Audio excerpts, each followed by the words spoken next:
We will be wrestling our 100 and 106-pound championship matches in this round. Following that, we will have our championship matches at 106 pounds for the girls and 113 pounds for the boys. Following that, we will have our awards for these championship finalists right here at 100 and 106 pounds. And we'll go through that way all through the finals. Introducing World Championship to the girls tournament. From Centralia High School, Miss Silva Perez and Justine Paprika of Everett. The championship of 106 pounds in the B tournament from Liberty Mill, Trent Shelton. From Kennecott, Jose Lane. From the title at 106 pounds in 1A from Liberty High School, Brett Green. From Ranger High School, Victor Almier. The championship of 106 pounds in 2K, Dave Martinez from Quincy and Glenn Robertson of White. At 106 pounds, the championship in 3A, Justin Barajas from Sunnyside and Aaron Harris from Young. And for the championship at 106 pounds in 4A, from Graham Cabelson, Spencer Schroeder, and from Alatoy, Noah Kuzma. Officials assuming the wrestlers representing themselves, you can begin your championship match.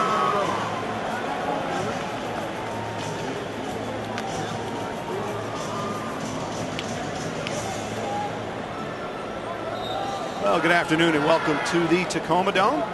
And we're getting ready to enjoy some 4A classification of wrestling, and we've got Spencer Schroeder in black.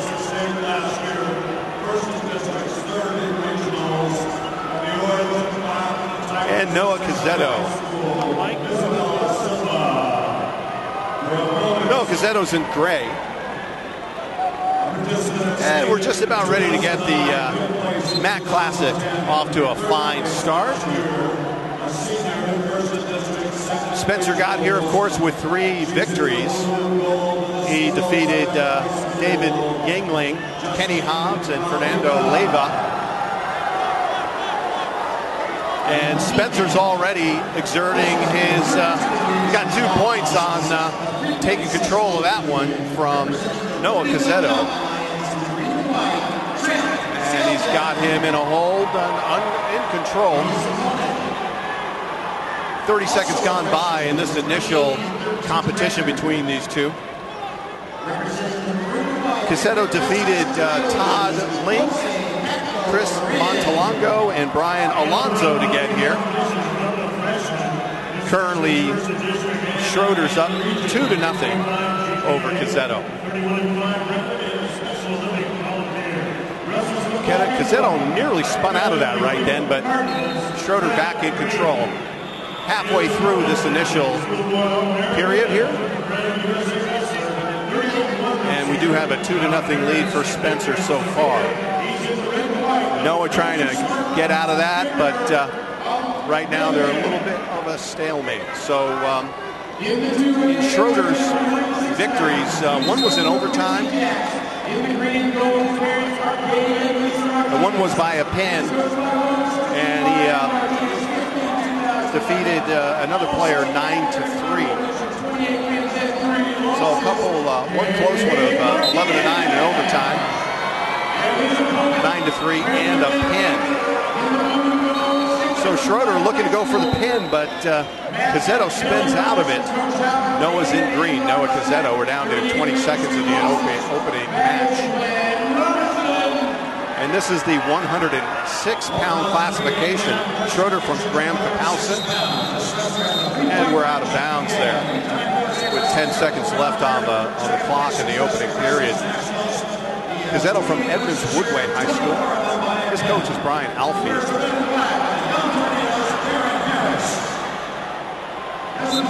Mr. Sturz, Mr. Stover, Mr. Smith coaches for Spencer Schroeder. And there you go. So Schroeder in the control position. And it looks like we might get to neutral here, as standing up was Cazzetto. And he pops out of bounds at no time remaining. And that is the end of the opening period.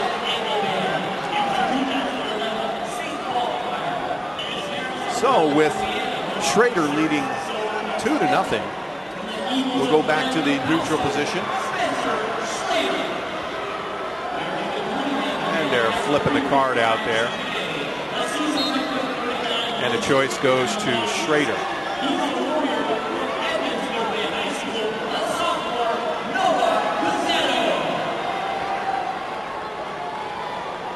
So Cazzetto back in a position he's familiar with in this match.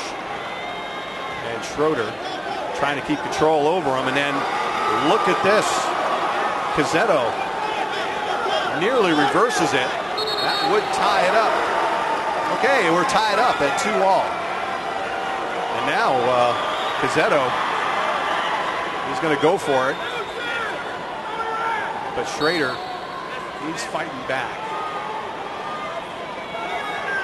Trying to right himself with all fours there with his elbows and knees. Pretty stable position. And he does pretty well at doing that as Cazzetto's trying to take the lead. But it looks like Schrader's going to maybe gain some momentum going towards him. But then Cazzetto neutralizes that and gets back in a dominant position over Schrader. We're down to a minute left in this period. 3 periods in this one. And of course you're going for the pin, but if you can win on points, hey, that works.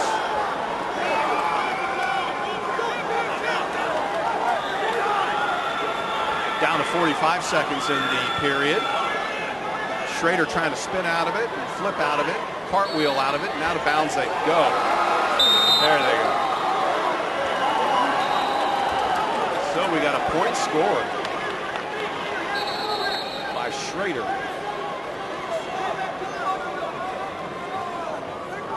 Schrader picked up a point by getting out of that dominant position by his opponent Cazzetto.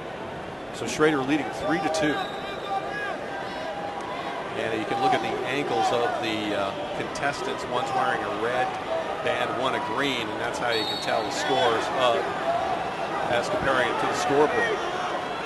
So this is the third, we're still in the second period, excuse me, 15 seconds remaining. Oh man, Cazzetto had his arm almost bent in the wrong direction there, but he rights the ship and the second period will end just like that. So Schrader with a 3-2 advantage at this point.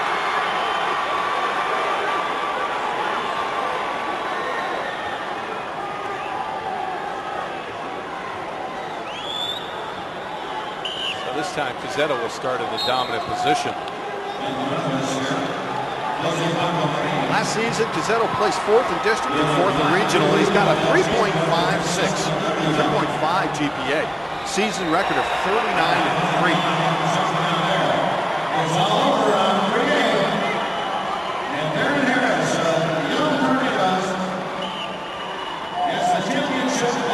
All right, a little bit of a false start there. Went down to a minute 53 and we reset the clock to 2 minutes. And Cazzetto stays on top, although Schrader almost lost him there. And this is the final of 3 with Schrader of Graham-Kapowson up 3-2. And this is the 106-pound division. Man, you have to have a strong neck to be doing that right there. Holding somebody else's body weight and your own.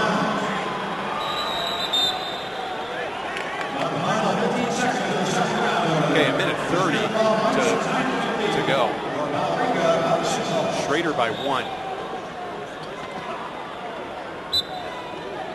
They stand up. 2 officials on this, and a point scored by Schrader as he gets away from Cazzetto, and we now have neutrality between the players. So a 2-point lead from Graham-Kapowson going against Edmonds Woodway. Oh man! And a near pin by Schrader, but coming out of it was Cazzetto. He slid out of it. 2 points just scored by Noah Cazzetto. We're tied up, and this could be heading to overtime. We're less than a minute to go in the third period. And it looks like we may get a pin, but coming out of it, it was Schrader. Cazzetto had him right where he wanted. And 2 points given to Cazzetto.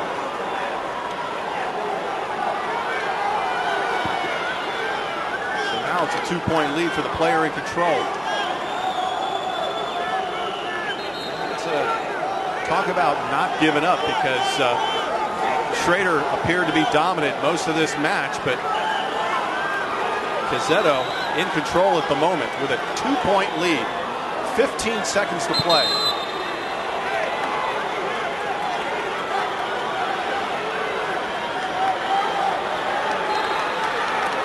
Officials trying to get these kids moving. It's got to be exhausting. Got to be exhausting. Schrader. He is really getting serious. He's going to spin out of it. Trying to pick up a point. That would only be a point to spin out of it. Actually 2. That would tie it if he was able to do it.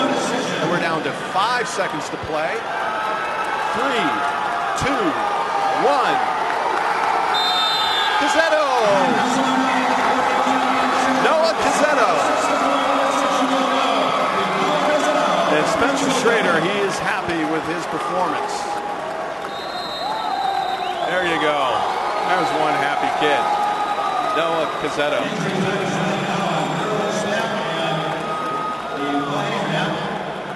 6-4. Cazzetto with the victory over Spencer Schrader. Schrader, he was on top of it to start. Had a 2-0 lead and then a 4-2 lead. Of course, then Spencer 4 unanswered points for the W.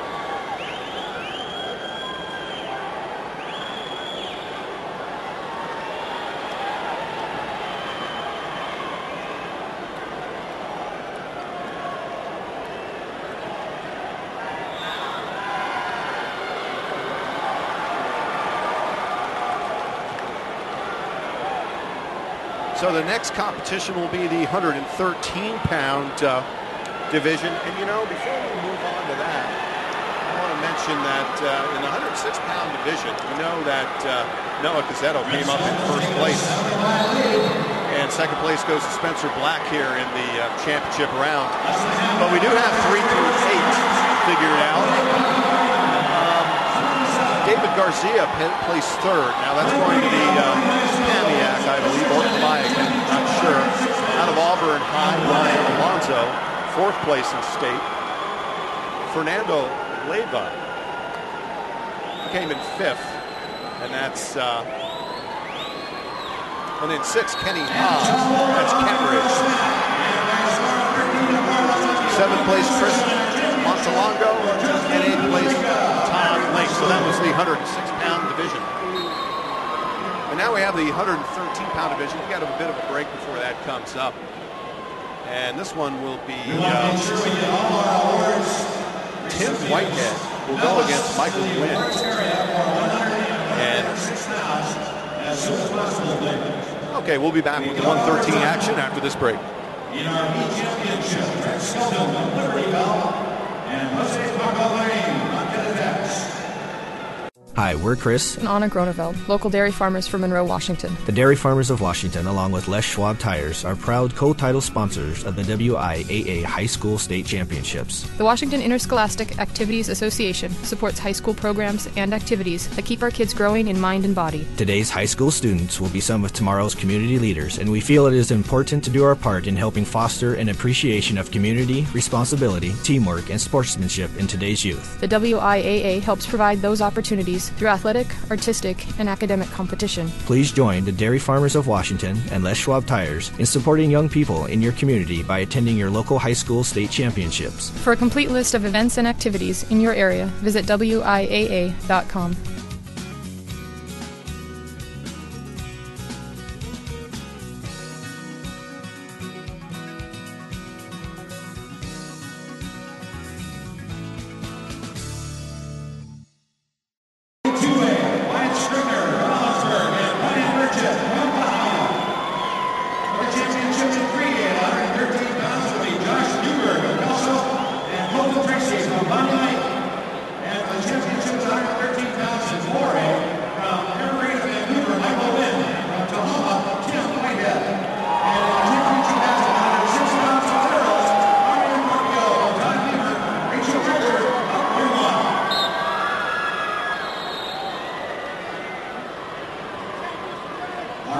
This is the 113-pound division with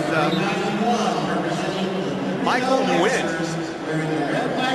He's out there with the gold uniform on, and in blue is Tim Whitehead out of Tacoma, with Nguyen out of Vancouver, Evergreen High School in Vancouver. So we have 2 points scored for Nguyen at this point. And we're about 30 seconds through the opening period. Nguyen has defeated Aaron Chapa, Brett Dykeman, and Ty McCullough to get to this point into the championship round. And Whitehead defeated Joshua Heitzman, and he also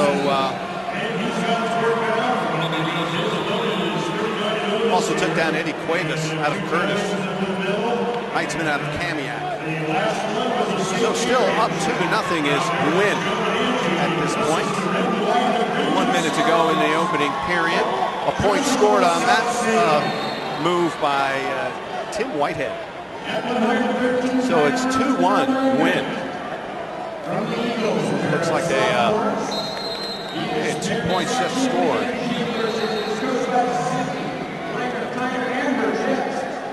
Scoreboard shows 2-1. Is the score for Michael Nguyen. Officials over there talking at the scorer's table. I think there's some discussion about if 2 points were awarded or not.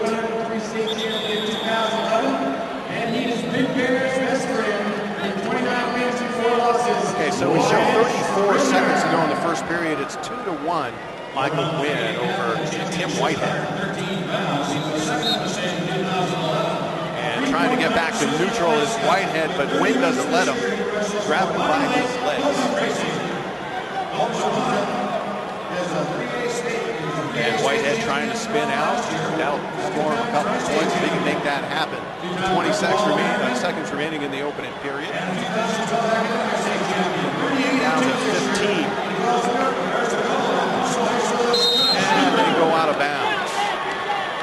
4-1. So they finally do get the 2 points to win that they were talking about earlier. It took a while for that to get on there. So Whitehead will try to pick up a few points in the final 5 seconds of this period. But Nguyen won't let him do it, and that is the opening round of the 113-pound division. Tim Whitehead out of Tacoma. And last season he placed first in districts and first in regionals. And we're back at the action as Nguyen started out down, and now he's standing up, and he scores a point by doing that. So he's up 5-1 is Nguyen. So at the moment, he's having his way with Tim Whitehead out of Tacoma. And has scored 2 more points on taking him down. 7-1. So 30 seconds gone by here in the second period.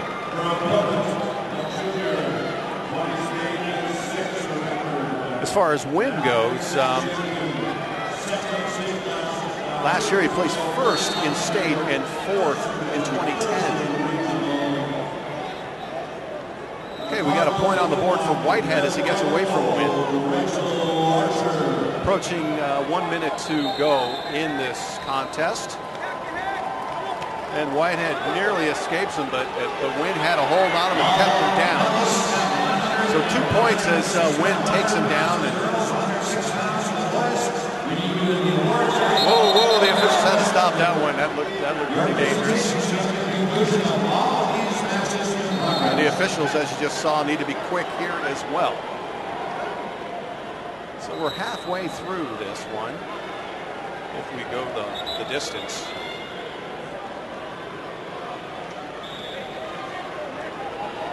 False start there. So Nguyen starts at control, and a point scored by Whitehead as he neutralizes control. 9-3.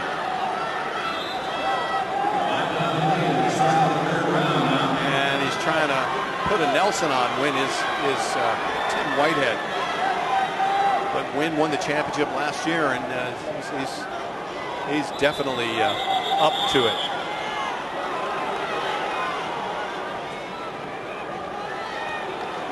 Wynn trying to turn it around. That'll score him a couple of more points. He's up to 11-3. 10 seconds left in the second period. An 8-point advantage for Michael Wynn.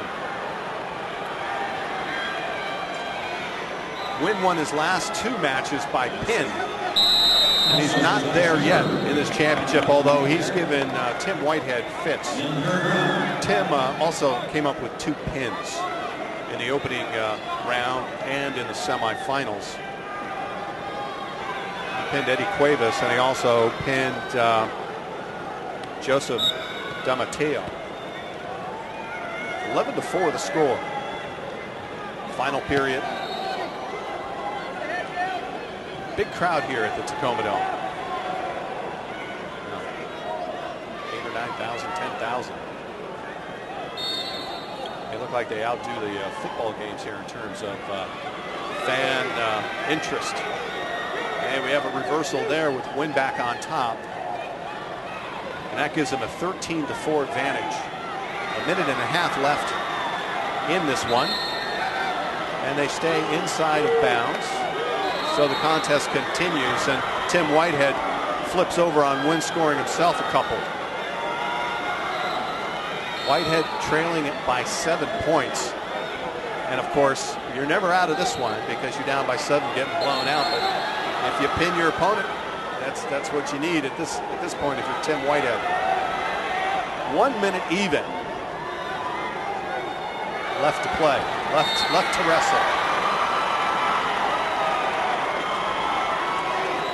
And at this point, these guys have been going 5.5 minutes solid. It's got to be something you better be in good shape for. You can just see the steam a little bit, gas tank a little bit empty on both contestants' part. 2 points just picked up. It's 15-6. Michael Wynn. About 20 seconds to go. Whitehead desperately trying to get out of that and trying to reverse fortunes on Wynn to get the pin. We're down to 10 seconds. Wynn can taste the victory, although I doubt he's exactly conscious of the clock at this point. And there you go. There's your champion, Michael Wynn from Evergreen High School. And he does a dance down there. He does a victory dance afterwards. All right, and second place in state comes up to Tim Whitehead out of Tahoma.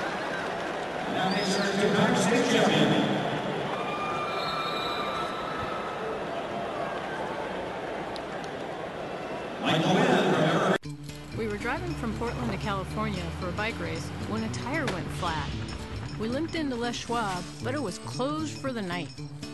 Hoping for some good Les Schwab mojo, we began changing it ourselves. Just then, John appeared and reopened the store. He quickly assessed that all the tires were about to go and got us a new set so we could make the race. Super John deserves a medal for rescuing our road trip. I'm Kim Brown, and that's my Les Schwab story. Les Schwab, doing the right thing since 1952. So we're still trying to get it figured out here on the B-Band and on Create.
Luckily, I got assigned to it.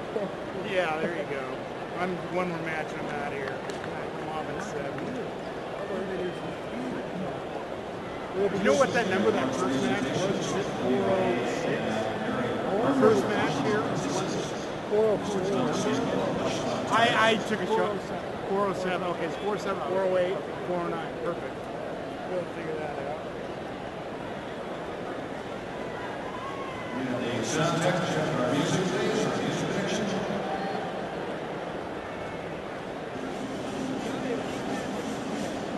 You guys didn't have to come out and see gymnastics, huh? No. Doing that all yesterday and today and exhibition. Oh, really? Yeah. I don't think we've done some college gymnastics. We've never done high school. Yeah. That makes sense. All right, heading for the platform. It was fun.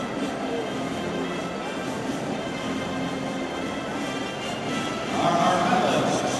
Now, 100 pounds for girls. What weight for the chest? Pounds for boys. And here's Simon. Now, 100 pounds for girls. 8 places. Like whatever that next. From Tacoma Dome, Kendra Smith. From Battle Round in 7th place, Cassie Strano. 6th place goes to Grandview's Teresa Erliha. From Timberline in 5th place, Lisa Swatley. From Panamacton in 4th place, Brittany Cook. In 3rd place from North, in Aaron Cotton. In 2nd place from Centralia, Isabella Silva Perez. And here's your champion at 100 pounds in the girls' tournament from Everett High School, Justine Malrica.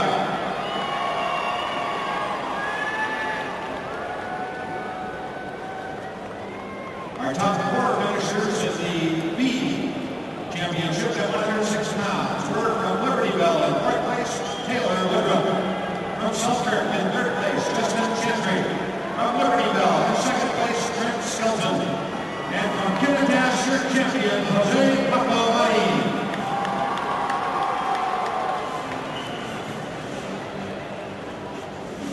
At 106 pounds in 1A. In 8th place, J.C. Hobia from Richfield. From Riverside, Catteroy, I've been over there. They're like, no, you gotta check it over here. Nice guy. But then he somehow From Lincoln in 3rd place, Renee in 2nd place, from Rangers, Victor Collier. And your champion, 106 pounds, the Horton Cardinal, Brad Freeman. I didn't have to worry. Because if they don't do that, it'll be here. In 2A, in 8th place, from Arkansas, Jacob Bell. In 7th place, from Brandon Foss, from Brooklyn. In 6th place, Andrew Buck. 5th place, Russell Fellows, Anthony Corral. In 4th place, from in 3rd place, from Quincy, Christian Alejandro. Also from Quincy, in 2nd place, Steve Martinez. And your champion, 106 pounds in 2A, from White High School, Lynn Robertson. In 3A, in 8th place, from Very South High School, Luis Cardona. From University, in 7th place, West Sophomore. From Timberline, in 6th place, Dean Virginio. From Mercer Island, in 5th place, Luke Wilson. From Foss, in 4th place, Andrew Hahn. In 3rd place, from Eastmont High School, David Wickham. 2nd place, from Sunnyside, Jesse Rojas. And your champion of 106 pounds in 3A, from Yale High School, Darren Harris. And in Gloria, in 8th place, from Tahoma, Todd Mike. From Tijuana, in 7th place, Chris Montalago. In 6th place, from Cambridge, Jenny Hobbs. From Moses Lake, in 5th place, Renato Leva. From Auburn, in 3rd place, Mark Alonso. 3rd place goes to Camiax, David Garcia. In 2nd place, from Graham Cabasa, Spencer Schroeder. And the champion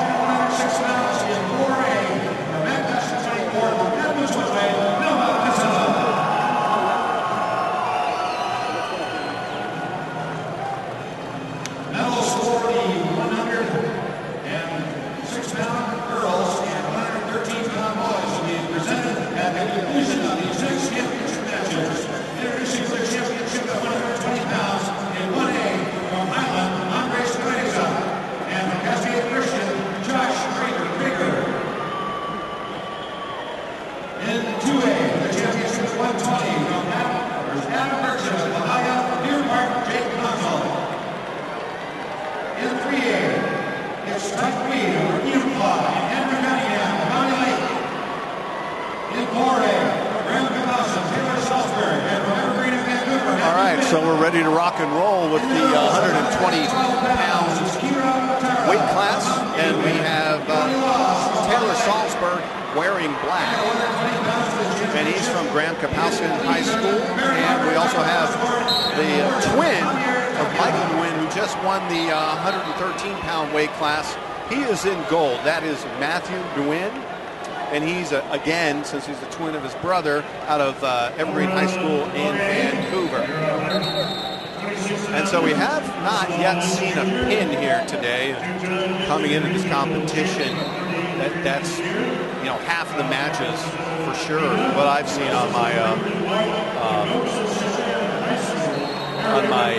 brackets, half of those previous matches were for pins. So okay. So we're just in a hold there, deadly embrace. We'll just set him back up in the center in a neutral position. We had 40 seconds go by there and no points scored. So at the moment we have a nice and even match. The last match was a little bit out of balance there. It was a 13-4 score at one point, but then Tim Whitehead came up and picked up a few points there to make it a little bit closer, but Michael Nguyen did come up the winner in the 113-pound weight class. His twin, Matthew Nguyen, had a standoff with his opponent, Taylor Salzberg. Nguyen is in gold, and they're out of bounds right in front of us. So 50 seconds, 5-0 to go in this opening period. Tacoma still leading the team total 178 to needs 150. And it looks like we're near a takedown for Nguyen, and he comes up with 2 points, and that may be all he needs in this one. We got a long ways to go, but these guys played it pretty even until we just came across the 2-point score and the takedown by Nguyen. So Salzberg trying to get out of it, and he does. He doesn't. So they're out of bounds, and 20 seconds to go in the opening period of this one.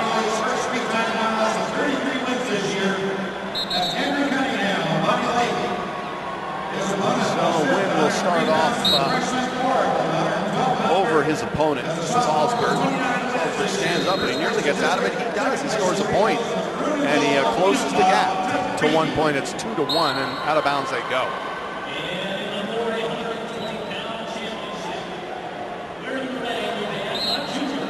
2-1, Matthew Nguyen.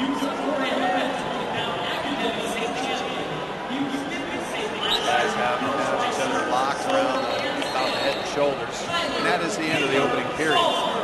They flip. The choice goes to Salzberg, and he makes his call. So he's going to start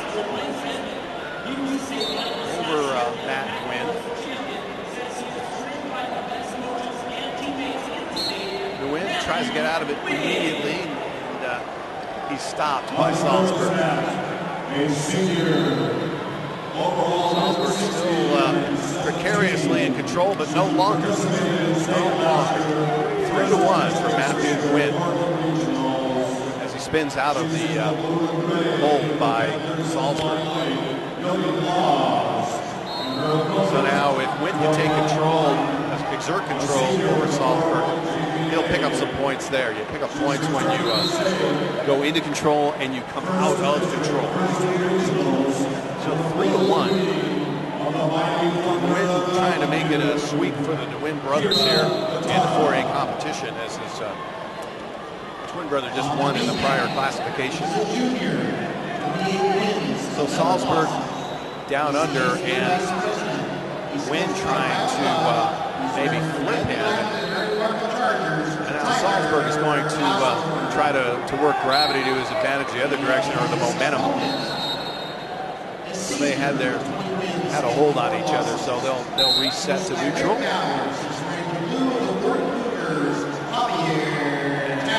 Nguyen wants to take it down, and Salzberg says, well, let's just go there. We are halfway through this contest at the 120-pound weight class.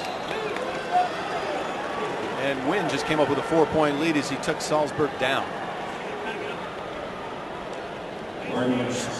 5-1. Matthew Wynn. They hustle out of bounds, and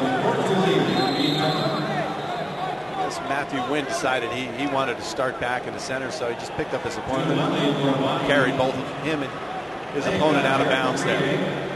Looks like Salzburg's got a gash under his right eye. Not sure if that was there before the match, but that just happened. Salzburg tries to stand out of it and can't do it. 20 seconds to go in this period. We're in period number 2.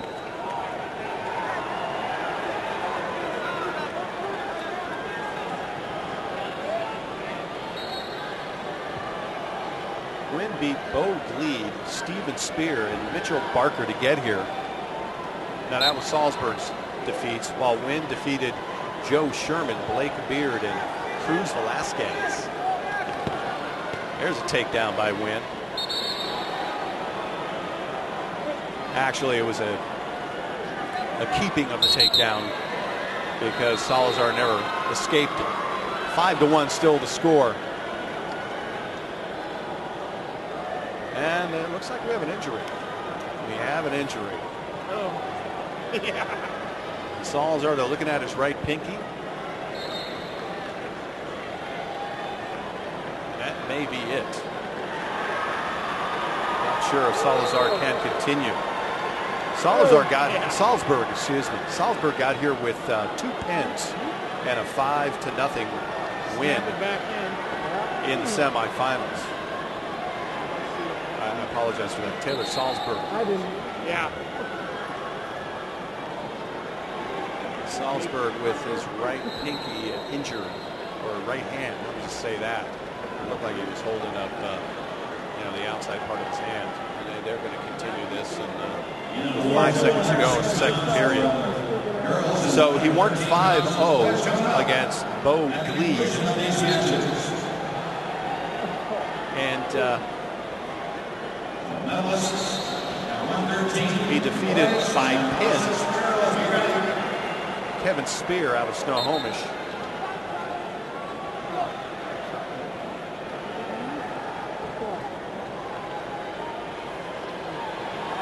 Mitchell Barker he pinned as well. So that just like that, the pinky is taped back up, and that will do it for the end of the second period with Matthew Wynn leading 5-1. And, these guys have got to be monumentally tough. This is a very difficult sport, and you have to be a tough kid to be playing this sport. And it's got to be a drag to have hurt your hand like that in the middle of a state championship. Come on, that's one of your most primary weapons. He's in pain. Salzburg is in pain. It's 5-1, Matthew Wynn. And Wynn's got a hold on. It looks like he's going to. Any more torque on that will hurt Salzburg's shoulder.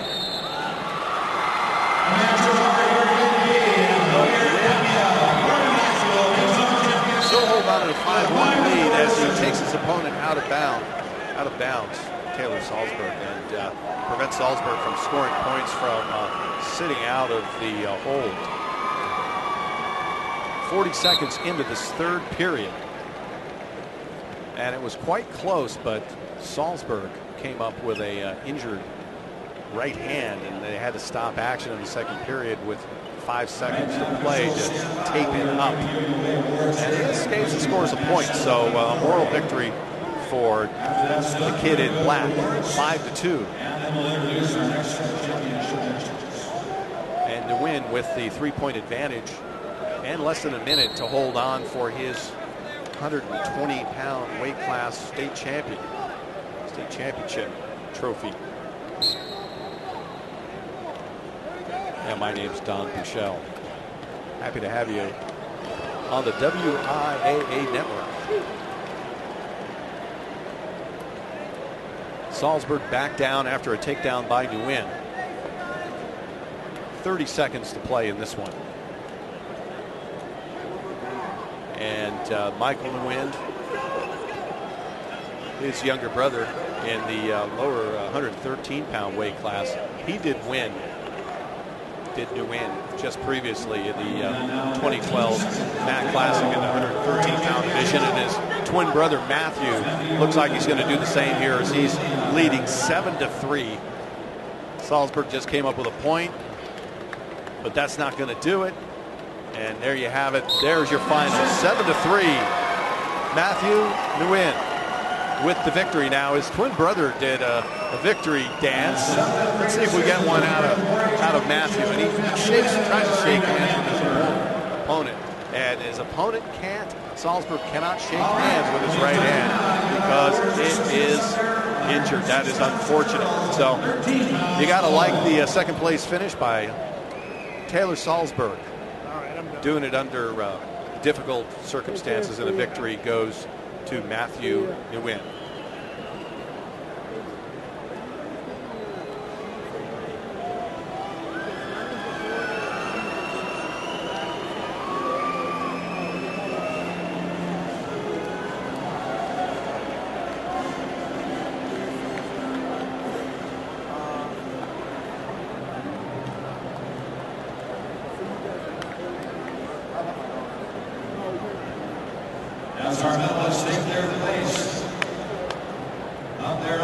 One Saturday night, someone went through town slashing tires. Sunday morning, one of Andy Spencer's customers at Les Schwab went to Andy's house to see if he could help. You got it.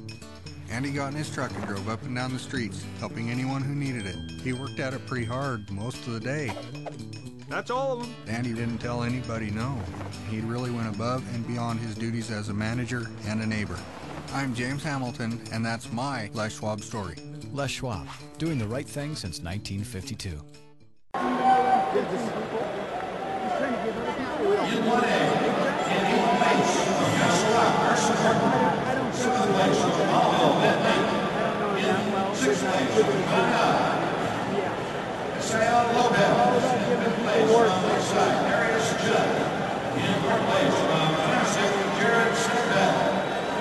Third place from Ranger Ricky Almaguer. In second place from Corning, Austin Dodson. And your champion of 113 pounds in 1A from Ranger High School, Joshua Salcedo. In 2A, in 8th place from Dominus, Carlos Hernandez. From Mount Baker in 7th place, Carson Monahan. In 6th place from Black Hills, Mason Adams. 5th place goes to Mark Princess, Jake Seegers. In 4th place, West Michigan's Phil Barsbane. In 3rd place, Ron North Mason is Zach Joaquin. In 2nd place, Ryan Merchant. And in 1st place, taking the championship from Ellisburg High School, Wyatt Scribner. In 3A, in 8th place from Kelso, Mundio Victoriano. In 7th place, Marcus Hartman. 6th place, Marcus is from Campus High School. In 6th place, from Sunnyside, Santos Guerrero. From Shortgrass, in 5th place, Jesus Escalona. From Mountain View. We're back on the WIAA Sports Network, and coming up is weight class in 4A division, 126 pounds. And we've got Stephen Hopkins from Tacoma High School. He's wearing blue, and Eric Soler, and he's from Lake Stevens High School. Soler has defeated Zach Ratio, Dalton Myers, and Aris Carpio to make it to the final round.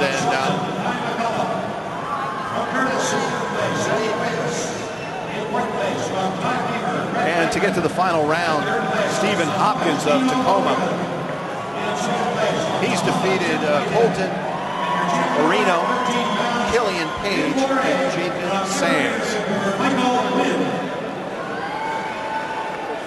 And in the girls tournament, at 106 pounds, in 8th place from Prairie, Quinn O'Brien. In 7th place from Cabela, Haley Francis. Haley Francis in 7th place. In 6th place from Citroli, Emily Iverson. From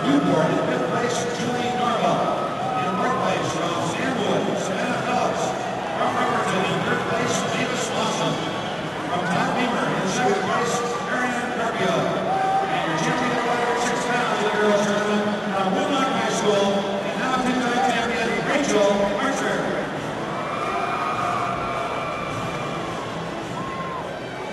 right, it's time to enter the start. Finalists, 126 pounds for boys, 118 pounds for girls. In 2A, the championship is Cole Harris, Peter Martin, and Nona Takara from Bellingham. In 3A, Terrence Virginia, Sheila Park, and Caleb Berger from Sheila Park. In 4A, is Eric Soller, Lake Stevens, and Stephen. All right, the 126-pound weight class is ready to rock and roll. We got in gold Eric Soller going against in blue from Tacoma High School Stephen Hopkins. And these guys look pretty quick. Something's pretty cool. One of the cheerleading squads, probably off camera, just to the right here, cheering on their player. That is totally awesome. The school spirit. So Hopkins going for the takedown. He has won by 2 pins to get here. He's had the semifinal round was not a pin when he defeated Colton Arena in the Central Valley. But the victories over Killian Page and Jacob Sands were both by pin. And then the initial round for Eric Soller, he didn't pin his opponent. That was Zach Gracia. He shut out his opponent in the quarterfinal. That was Dalton Myers. And then in the semifinal round, he won by a squeaker 6-5.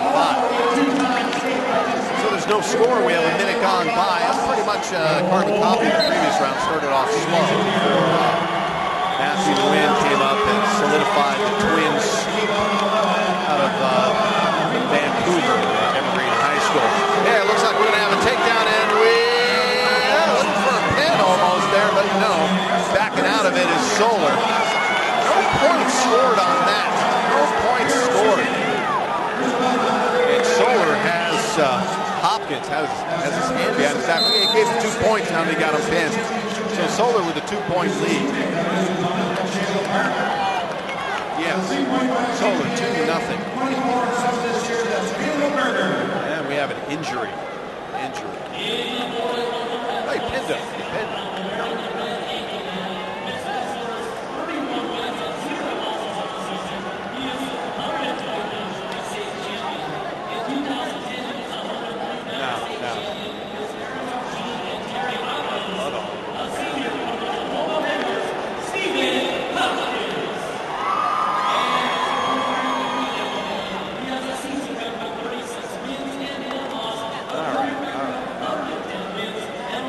Set the clock. They changed the clock to like 5 minutes left. I'm like, what?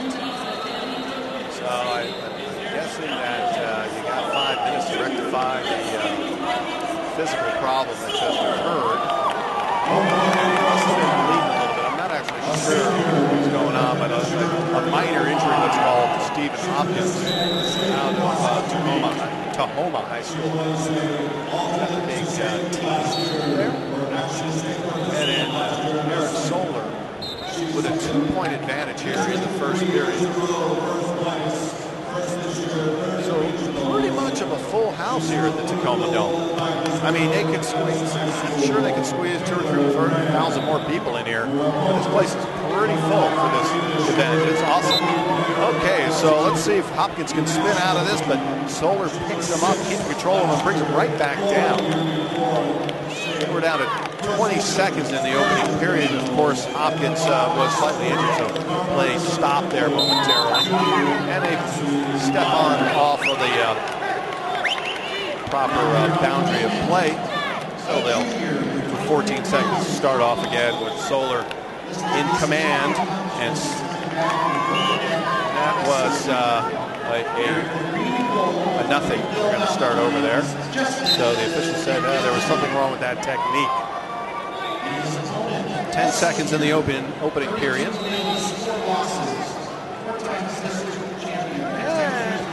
No, he didn't quite escape yet. Didn't escape yet. Is he going to give it to him? No. But they were looking for the 2-point escape there right at the end of the first period. It did not happen.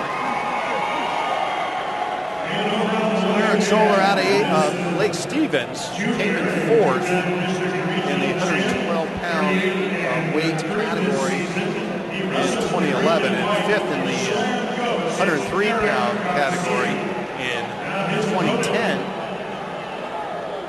And Hopkins was a state champ in 2010 in the 103-pound category. Also, Stephen Hopkins likes to do skydiving.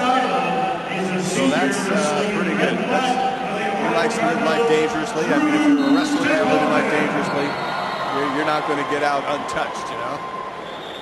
Probably the diametrically opposed sport to basketball would be wrestling. Basketball, you can't touch the other guy. Wrestling, you better. And so this year, Eric Soler, season record 36-1. He's lost one with a 110-12 career mark.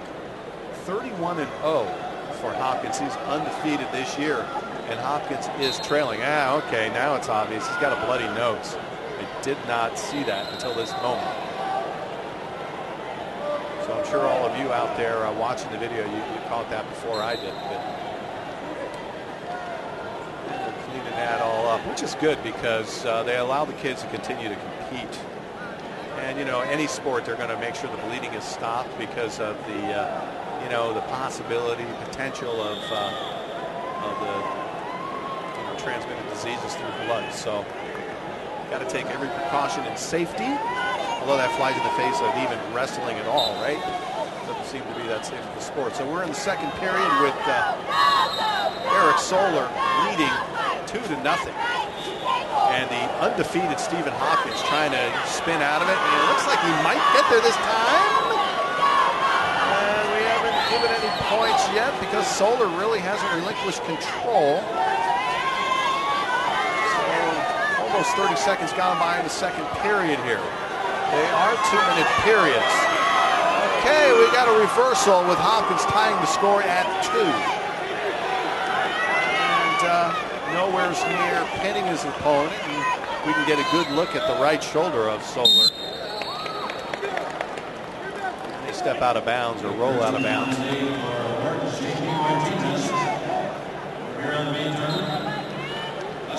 I wonder what's up with his shoulder there. I wonder if he's had some stitches there or something. So immediately, the undefeated Hopkins trying to score some points here as well. Just about, he picks him up and slams his opponent on his head. And as that was happening, the officials said, wait a minute, let's not do that. 1 minute and 8 seconds to go in the second period.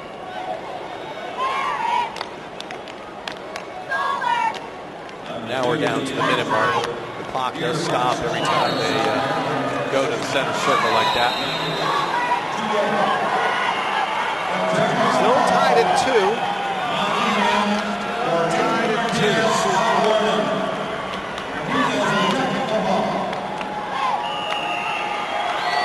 And again, Hopkins tries to pick his opponent up and put him down, but Soler will have none of that.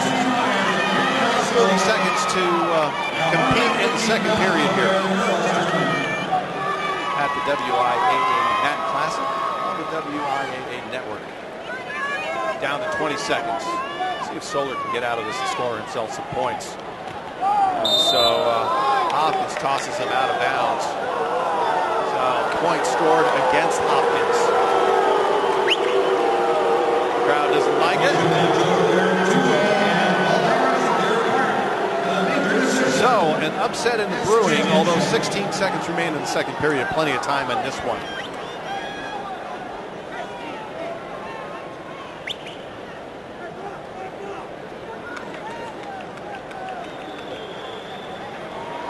Both players getting words from their coaching staff.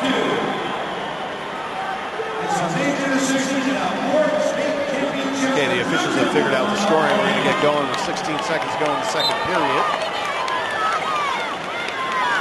A 3-2 lead for Eric Soler.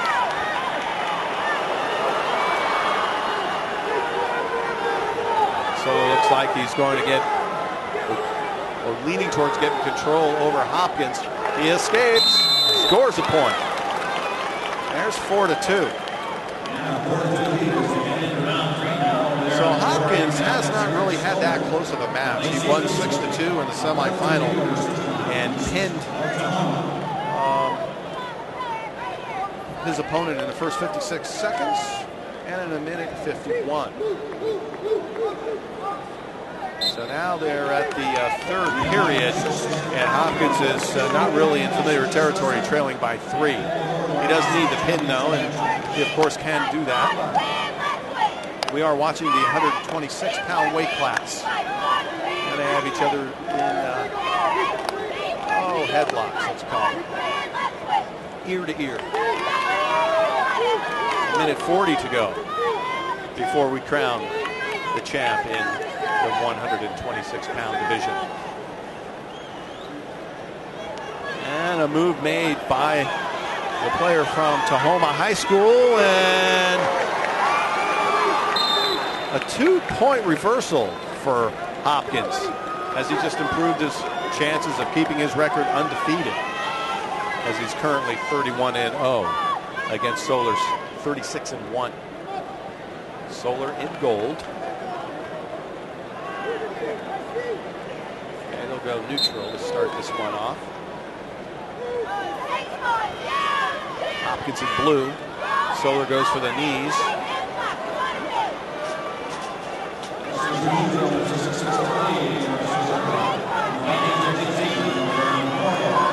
Very close, 6-4. Another point awarded for Solar. We're down to 55 seconds to play. Gonna have to crank up the intensity here for Hopkins if he wants to stay undefeated and go for the crown. This is the closest match we've had yet. 35 seconds to wrestle. We're down to 30. Hopkins had that bloody nose earlier. That's probably distracted him a little. Probably helped Solar gain the advantage he now has at 2 points. All right, they're locked up. 17 seconds left in round 3. And Hopkins is distracted again by the bloody nose. They're checking him out. Officials making sure there's not blood going everywhere. Okay, here we go. The clock is running. Solar on top by 2. Hopkins doesn't have long. He's making his move. But Solar defends it. Okay. Here goes Hopkins. Let's see if he can tie it up and spin it. No, Solar keeps it. Oh, yes. Solar wins. Solar does win. Nope. They put the 2 on the wrong scoreboard. They put the 2 on the wrong side. I didn't understand that, but. So it's 6-6. We're going OT. We're going OT.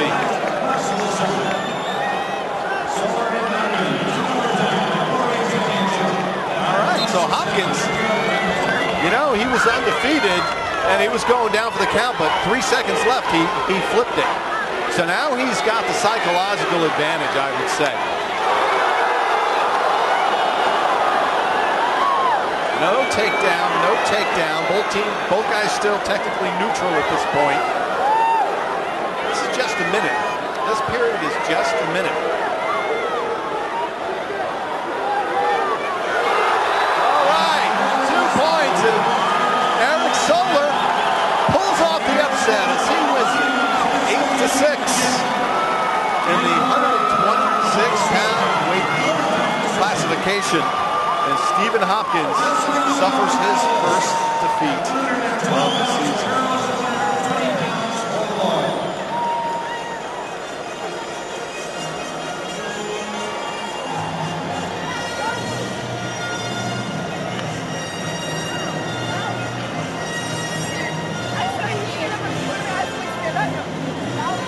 Hi, we're Chris and Anna Groneveld, local dairy farmers from Monroe, Washington. The Dairy Farmers of Washington, along with Les Schwab Tires, are proud co-title sponsors of the WIAA High School State Championships. The Washington Interscholastic Activities Association supports high school programs and activities that keep our kids growing in mind and body. Today's high school students will be some of tomorrow's community leaders, and we feel it is important to do our part in helping foster an appreciation of community, responsibility, teamwork, and sportsmanship in today's youth. The WIAA helps provide those opportunities activities through athletic, artistic, and academic competition. Please join the Dairy Farmers of Washington and Les Schwab Tires in supporting young people in your community by attending your local high school state championships. For a complete list of events and activities in your area, visit WIAA.com.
All right, it's time for the 132-pound weight classification.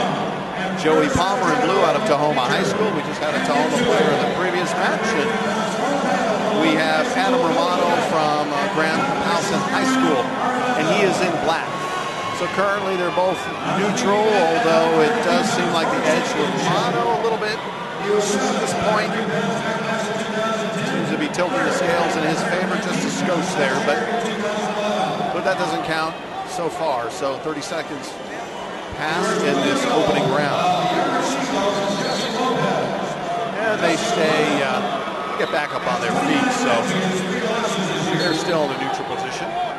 Each player trying to figure out strategy.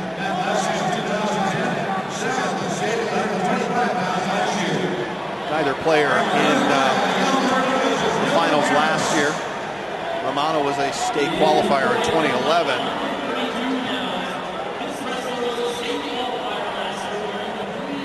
But I do correct myself, as Palmer was a state champion as a junior. So we still have no score at 50 seconds ago in this first period of wrestling here in the 132-pound division. There we go. Now we got some points. 2 points scored on the part of Romano. Correction, Joey Palmer came up with, he's got a 2-1 score at this point. As you can see, the players each have an ankle bracelet there. It looks like we might get a pin out of this. Oh yeah, it's coming. Tahoma's going to come up with a pin here. There you go. There you go. Joey Palmer. He was up 2-1, but then he pinned his opponent, Adam Romano. And Palmer takes the championship in the 132-pound weight class.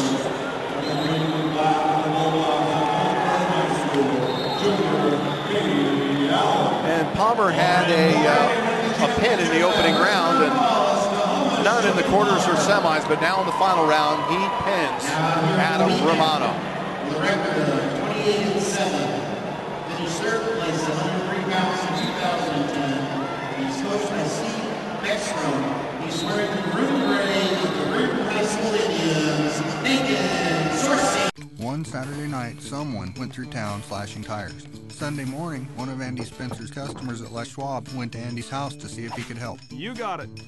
Andy got in his truck and drove up and down the streets, helping anyone who needed it. He worked at it pretty hard most of the day. That's all of them. Andy didn't tell anybody no. He really went above and beyond his duties as a manager and a neighbor. I'm James Hamilton, and that's my Les Schwab story. Les Schwab, doing the right thing since 1952. Join in, wrestling the blue and white, the KB Bears, Matt McCallum is noted. Ring at 4-1 GPA, 38-4. And we're Nathan Sorsey wins the championship at 132 pounds, and the second round winner by a ball. And continuing over in the 1AA, two-time medalist, coaches Miller Morris and Folks.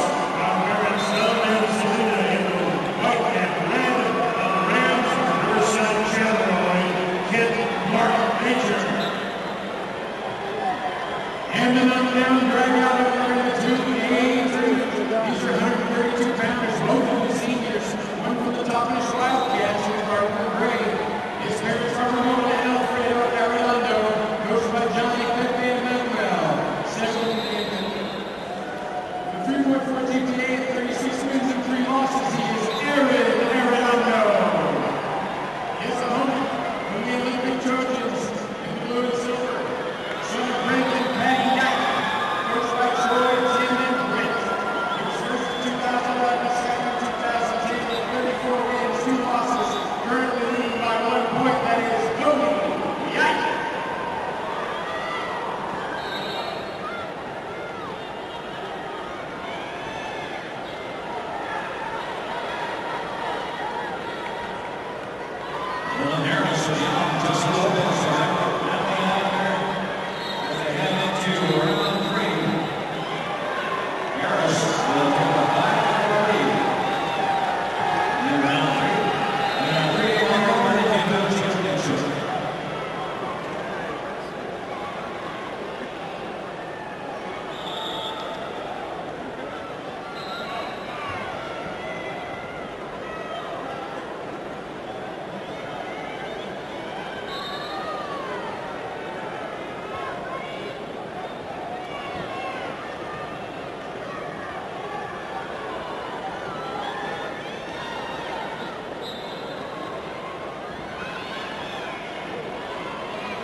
Get Major out there for Riverside General. 4-2 leads.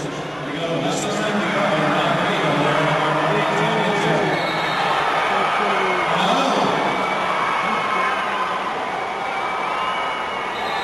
It's all done. And Get Major up Riverside. Gets the win.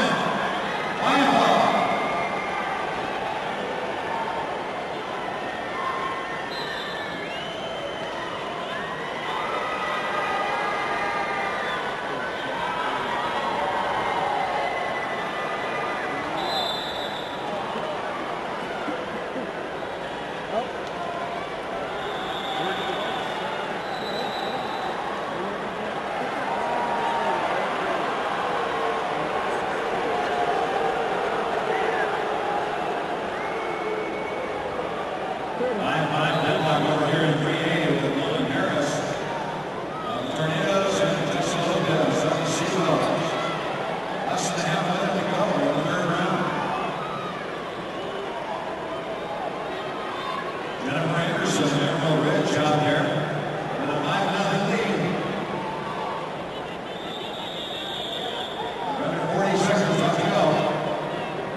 Okay, ladies and gentlemen, welcome back to the Tacoma Dome on the WIAA network, and we're in the weight class 138 pounds with the black, the participant with the black uniform on is Ian Steen, and Deshar House has his gray uniform on.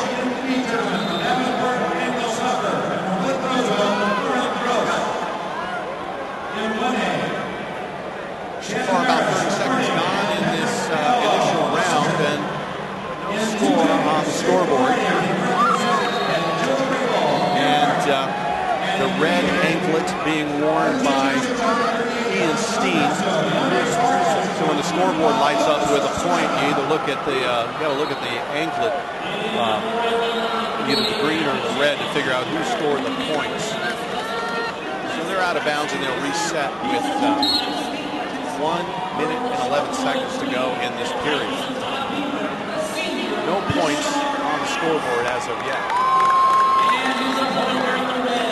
And Deshar House was in the state tournament in 2010 and 2011.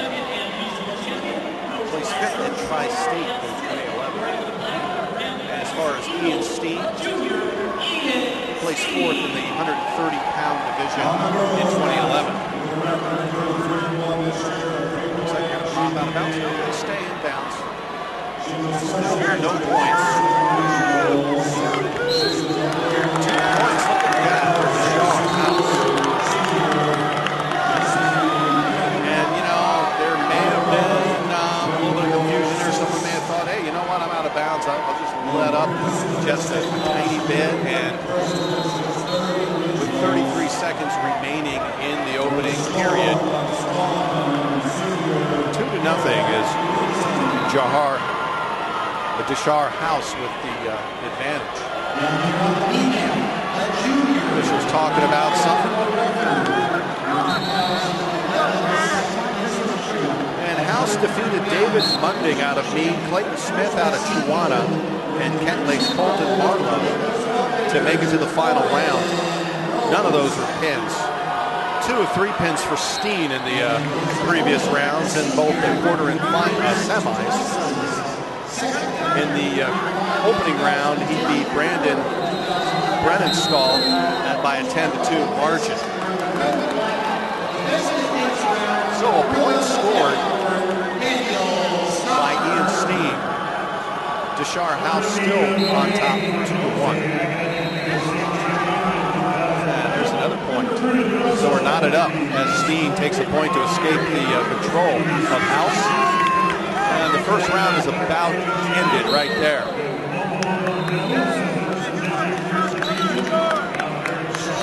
So a strong start for House, but Steen does tie it up prior to the end of the first round.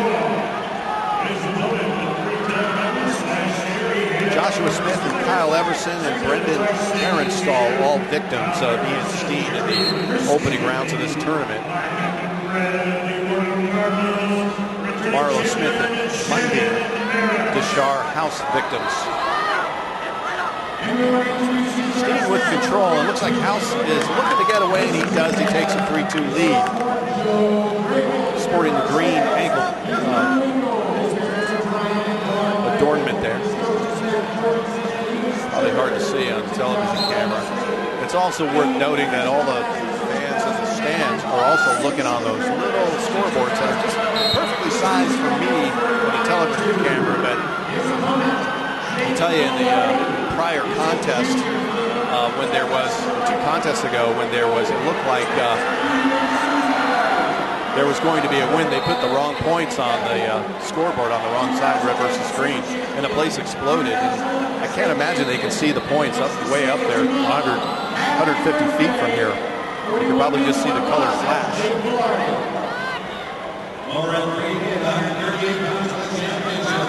So Steen in control, and he takes down House. He's got 2 points for a takedown and 1 point for House to avoid a pin, I believe. Looks like he's not going to pin here.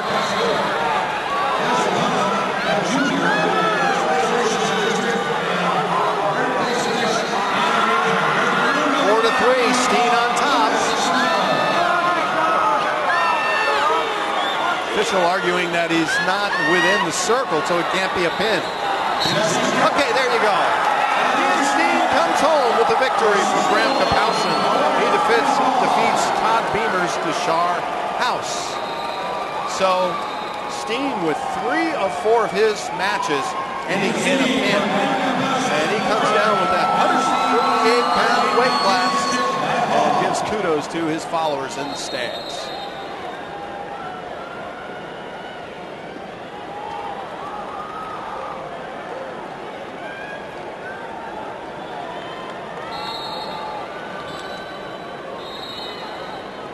If you've stopped saving, let us help you start. Savings today and rewards tomorrow from U.S. Bank. Save a little every week with every purchase, every paycheck.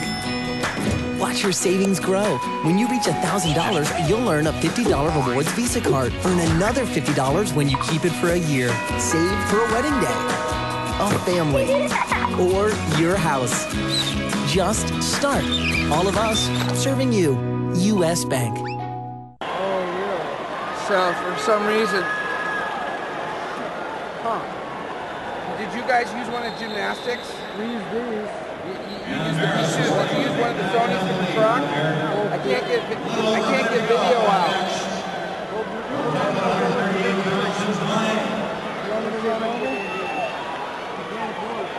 I run over here. Santos? Girls, Santos.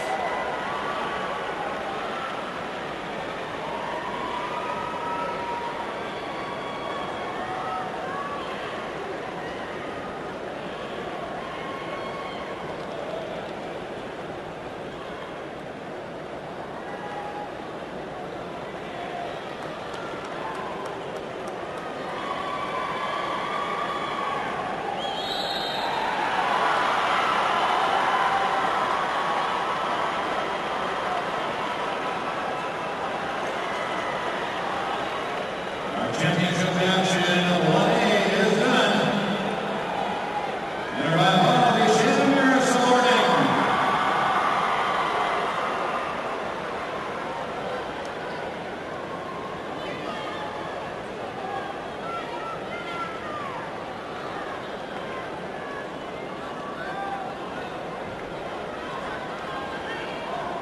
So 6-2 lead for Warren Roosevelt. In the goal there.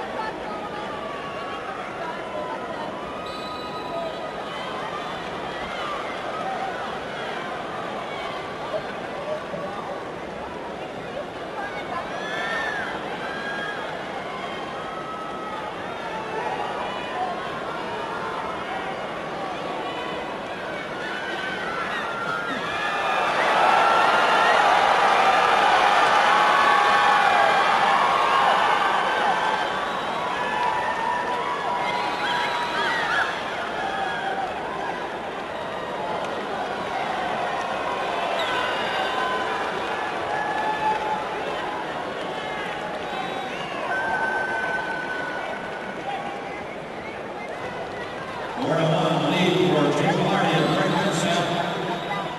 Out there with 8 seconds to go in our title match in 2A.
We start with 3A this time.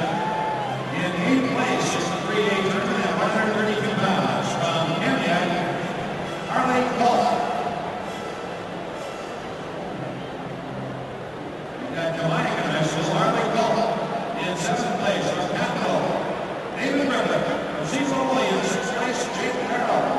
From North Central, in 5th place, Isaac Vitalia. In 4th place from Peninsula, Randy Emmerich. Campus in 3rd place, Tyler Weiss. In 2nd place, from Young, Dylan Harris. And taking the championship from Everett High School, Jesse Lopez. In 4A, in 8th place, Oklahoma, Straight Eagle. 7th place, from Central Valley, Tyler Dillon. In 6th place, from Eisenhower, Marco Gonzalez. In 5th place, from Marysville, Belgium, Christian Mendoza. 4th place, from Oklahoma,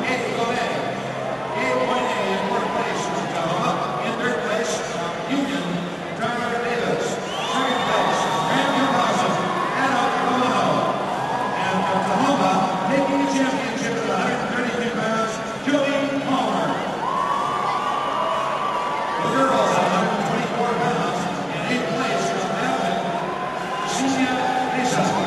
In 7th place from Mount Baker, Andy Mata. In 6th place from Washugo, Ethan Camden. In 5th place from Warden, Dixie Gonzalez. 4th place from Elso, McKenna Emmer.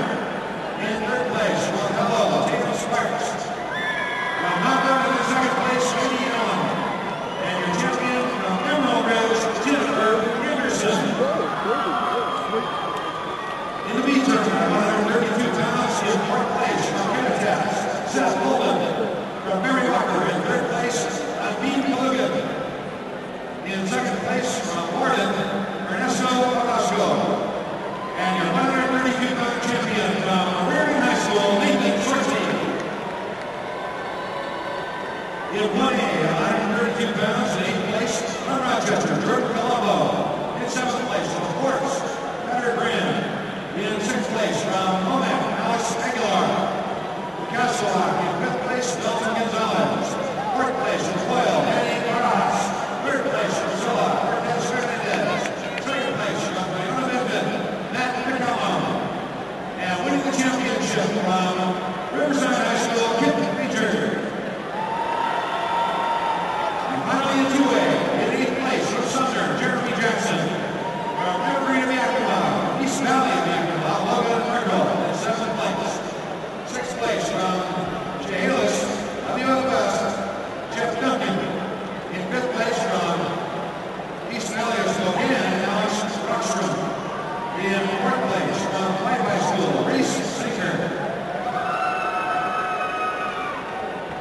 Reese Singer from Wyoming. Fourth place and third place for Bellingham, Andrew Peterson. Second place for competition, Aaron Arnando. And your champion, 132 pounds from Olympic Mexico, Cody Young. All right. Next, the championship match is at 137 pounds for girls, 145 pounds for boys. The girls at 137 is Katrina Tile Bonner and Ocala Alicia Reyes. At 145 pounds in the meantime, Arnold L. Cortez, Third Republic, Manuel Mercadal. In 1A from Castle Rock. Okay, we're ready to start the action in the 145-pound weight class. We have Grant Steen, who is the brother of Ian Steen, who just won in the 138-pound class, going up against, dressed in gold, Jeremy Golding. So that's easy to keep in mind. Golding's wearing gold. You also notice that Golding has a green anklet on, which means the scoreboard will correspond to him with the green number. And in order to get here, looks like we might have a takedown by Golding underway. But no points scored yet. Grant Steen came up victorious against Austin Wagner out of Davis High School, Kent Lake Sean Farr, and Drew Hatch out of Marysville Pilchuck. And none of those were pins. Golding did pin his first opponent, Tanner Majolde, out of Tacoma.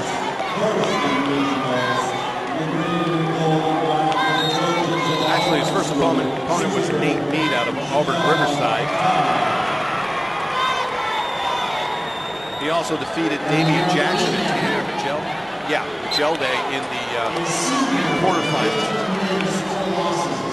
Out of the semifinals. So 1 minute gone past, and we don't have any points on the board for either contestant. All that neutral here. Looks like Jeremy Golding, a senior, both contestants a senior here. Up off the mat, they go almost onto the concrete. Looks like he's got some kind of writing there on his inner bicep. Tattoo there.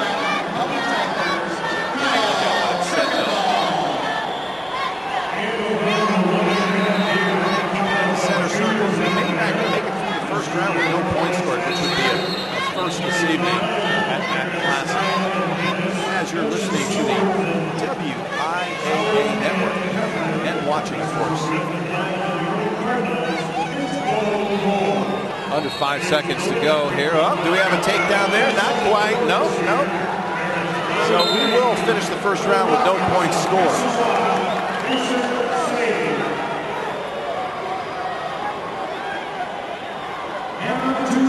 Now Golding's coach from Meade had been talking to one of the officials, so he forced them to have a conference, and whatever the protest was or the request, I don't think was really honored. Maybe it was, hey, watch what Grant Steen is doing. He did pin. Steen did pin. No pins at all. No pins at all. For Steen. One pin against Tanner Majolde, and that came at the hand of Jeremy Golding.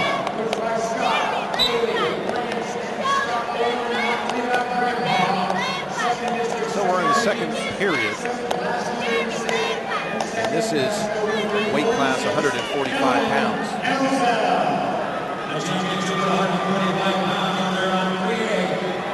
Working in, this is going to be a close one, as we're 30 seconds into round 2, and still no points scored. But both these kids very evenly matched. Of course, the size classification forces that. They're both same maturity level.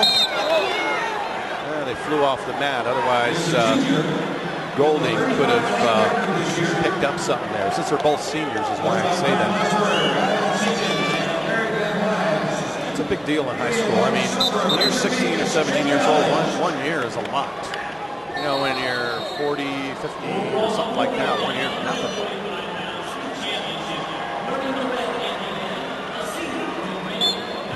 So Golding in the advantage there with the initial position. Stays right there.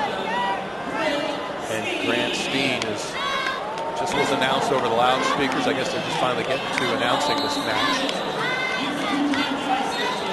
Happy for the announcer. This one's going a while. Doesn't look like this one's anywhere near a pin for either wrestler either.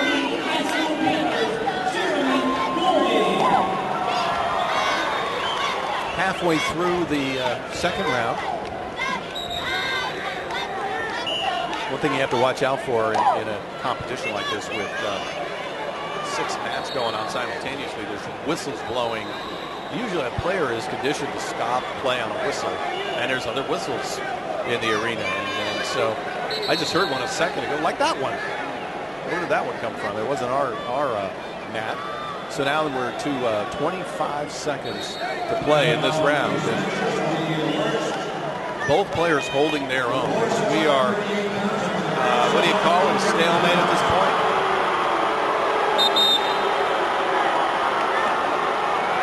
"12 seconds on the clock. 0-0. Graham Kapowson High School. Grant Steen won the semifinal round 3-1. 11-1 Golding did. He cruised through that one. So we got a point scored by Steen. And now we're getting some big time action, and 2 points scored by Jeremy Golding on the reversal. That is the end of the second round. So we were just kind of yawning along, and all of a sudden a flurry of activity in the last 10 seconds of that round to give Jeremy Golding a 2-1 advantage at this point.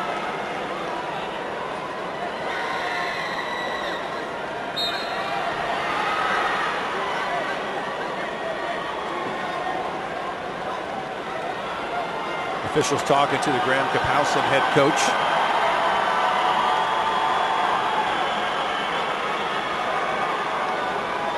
Grant Steen in 2010 in the 135-pound weight class, 8th place at the 4A state level, and last year 3rd place. Last season 1st in district and regionals for Jeremy Golding. So we are in round 3. And this has turned out to be a very technically excellent round with a close score of 2-1. Jeremy Golding holding on to the slimmest of leads over Grant Steen. Steen's brother won the match just right before this in the 138-pound division, and he pinned his opponent to Shar House. 30 seconds just zip past us in this third and final round of this match, unless we go to an overtime period. We have had one of those tonight as well here in the 4A classification. Whoa! There's a reversal and a play to neutral. So Jeremy Gold scores another point as he escapes Grant Steen. 3-1.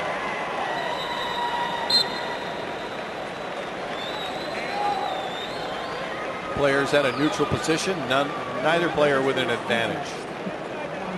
We have 1 minute left. No points scored there, although these guys, they know the clock is just like right there. Screaming in their ear, they better do something quick, especially Grant Steen. 45 seconds to play here in the final period. There goes Steen trying to make something happen, but stepping away from him is Golding, and Golding's got Steen in a bit of a headlock. Loose though, Steen escapes. And they go flying out of bounds towards the Meade bench. Talk about a sport that's very much coaching. And when I was talking to Grant Steen's coach, I congratulated him for having 2 Steens in the finals. That's some good coaching going on there. 3-1, 20 seconds left. Jeremy Golding with the 2-point advantage, and unless something changes here real quick, he will walk away with the championship. 10 seconds. And he goes to a 5-1 lead. 5 seconds to wrestle. And the 145-pound weight class is in the books. Grant Steen points to the sky. And not yet up is Jeremy Golding. A very, very good match. Probably the closest one we've had today. Grant Steen, the victor. Jeremy Golding, the victor. Grant Steen not able to match his victorious brother who won the 138-pound weight class. The OSAA Foundation was founded in 2005 to enhance the future of Oregon high school activities. Since then, more than 800,000... We were driving from Portland to California for a bike race when a tire went flat. We limped into Les Schwab, but it was closed for the night. Hoping for some good Les Schwab mojo, we began changing it ourselves. Just then, John appeared and reopened the store. He quickly assessed that all the tires were about to go and got us a new set so we could make the race. Super John deserves a medal for rescuing our road trip. I'm Kim Brown, and that's my Les Schwab story. Les Schwab, doing the right thing since 1952.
They weren't cooked yet. They weren't cooked. We got someone.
And that's going to wind it up in our 145-pound championship championship match.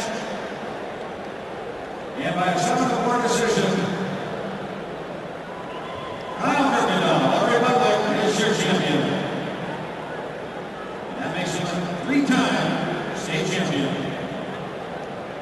All right, time now for the awards. Yeah, 130 pounds for the girls, 138 pounds for the boys.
Classification, and we have Nico Moreno. He's a senior and he's in maroon, and he's also got the red ankle swap on there.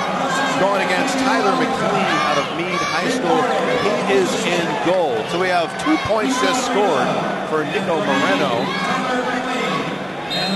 as he gains the dominant position over his opponent, Tyler McLean. So 2-0 Moreno. Now in the previous event, we had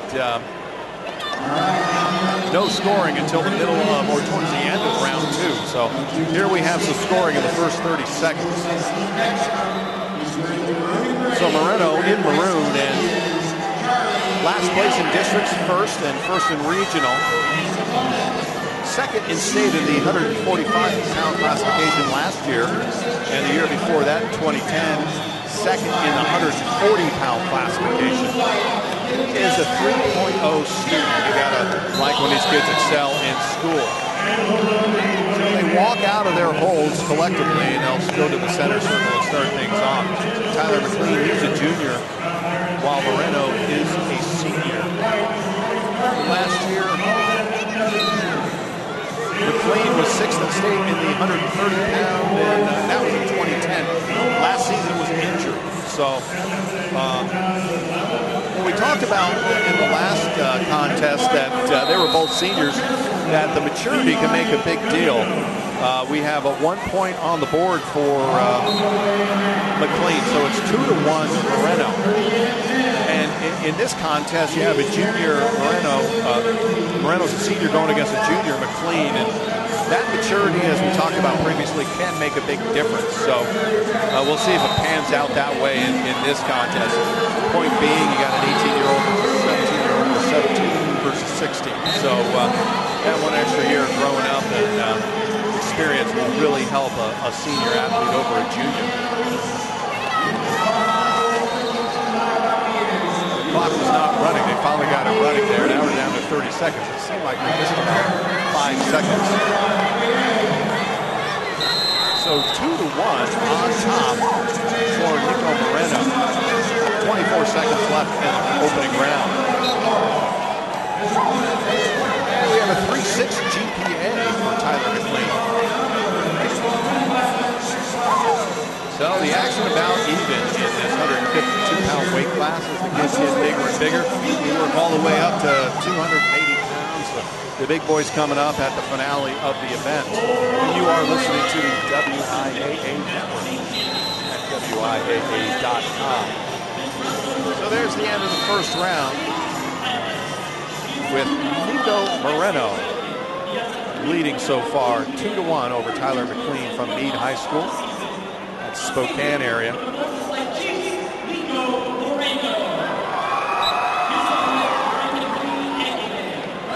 it looks like we may get a reversal on this one. And McLean keeps control.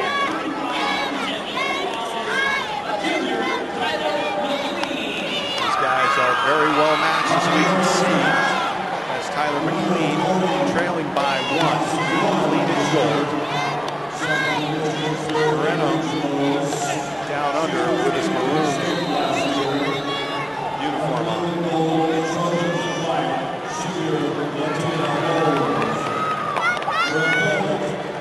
20 seconds gone by here in round 2. And we got 2 points put on the board for Nick Moreno as he escaped the hold of Tyler McLean. So it's 4-1 Moreno. And to get here, Moreno defeated Austin Dunn of Evergreen High School in Vancouver. Also Emerald Ridge's K.O. Williams, as well as Union's JoJo Reynolds. And McLean got here by defeating Stanwood's Zach Shute. Tequan Wallace of Evergreen in Vancouver, and Boffel's Brandon Davidson. A point on the board for Tyler McLean. It's a 4-2 contest here in round 2. Well, standing up as if we were starting over. 40 seconds to go in the second period. Moreno.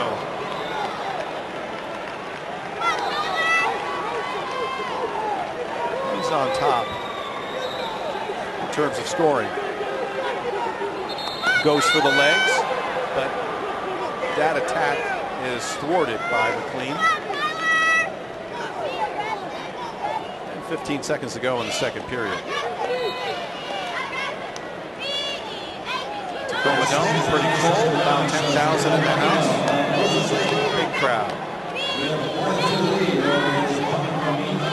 That is the end of the second round. With the score, Nico Moreno with 4 and Tyler McLean with 2. Moreno got here by pretty much blowout victory, 17-2 in the opening round of 8, round of 4, 11-4, semifinals 8-3. Where McLean did have in the semis a pin at the 3:02 mark, which would be middle of the second round, as these periods are 2 minutes a shot. So an escape scored by McLean to close the gap to 43. So we got a real contest here as we're in the final round. Coach is very involved over there, and they go out of bounds and they'll reset in the center circle. What's kind of nice about this is that the coaches are away from the crowd, so they can effectively talk to their players while they're competing, which I don't think you see that in many other sports at all. So a minute 20 left in this match at 152 pounds. McLean trailing, going head-to-head with Moreno. 4-3. Moreno goes for the legs, but McLean keeps him away. And we're out of bounds. Watch out, the cheerleaders are about to get run over.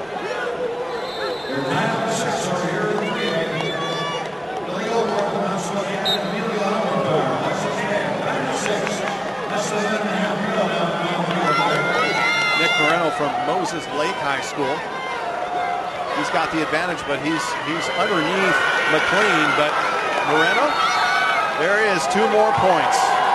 44 seconds of play, and he's got a 3-point lead over McLean of Meade High School.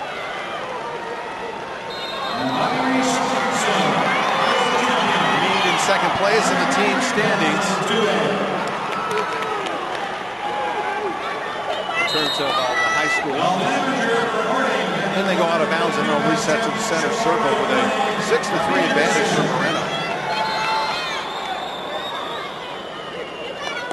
24 seconds left in here the third period. So McLean's got to find a way to make a pin happen. He pinned in the semis. And that's what he needs here with 18 seconds left, trailing by 3. Pressure is on, man. He's a junior, so we talked about the senior advantage, and it seems to be playing out for Nick Moreno as he's up 6-3, less than 10 seconds to play. Spinning out of the hold that Moreno had was McLean, but it's not going to be enough as we're down to 1-0. Nick Moreno, the 152-pound winner. These guys are exhausted.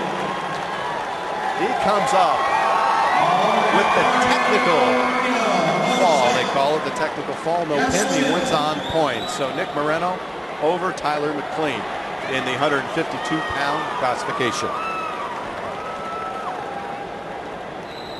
Hi, we're Chris and Anna Groneveld, local dairy farmers from Monroe, Washington. The Dairy Farmers of Washington, along with Les Schwab Tires, are proud co-title sponsors of the WIAA High School State Championships. The Washington Interscholastic Activities Association supports high school programs and activities that keep our kids growing in mind and body. Today's high school students will be some of tomorrow's community leaders, and we feel it is important to do our part in helping foster an appreciation of community, responsibility, teamwork, and sportsmanship in today's youth. The WIAA helps provide those opportunities through athletic, artistic, and academic competition. Please join the Dairy Farmers of Washington and Les Schwab Tires in supporting young people in your community by attending your local high school state championships. For a complete list of events and activities in your area, visit WIAA.com.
place, Carl Bell.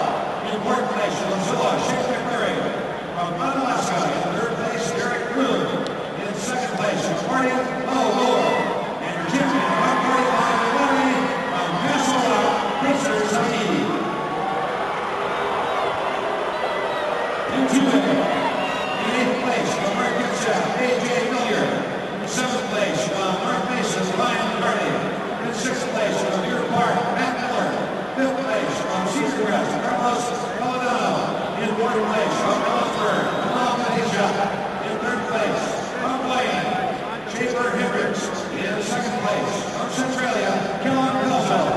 And the champion, 145, from WF Western Hills, Andrew White. He said he's recorded everything. In 3A, in eighth place,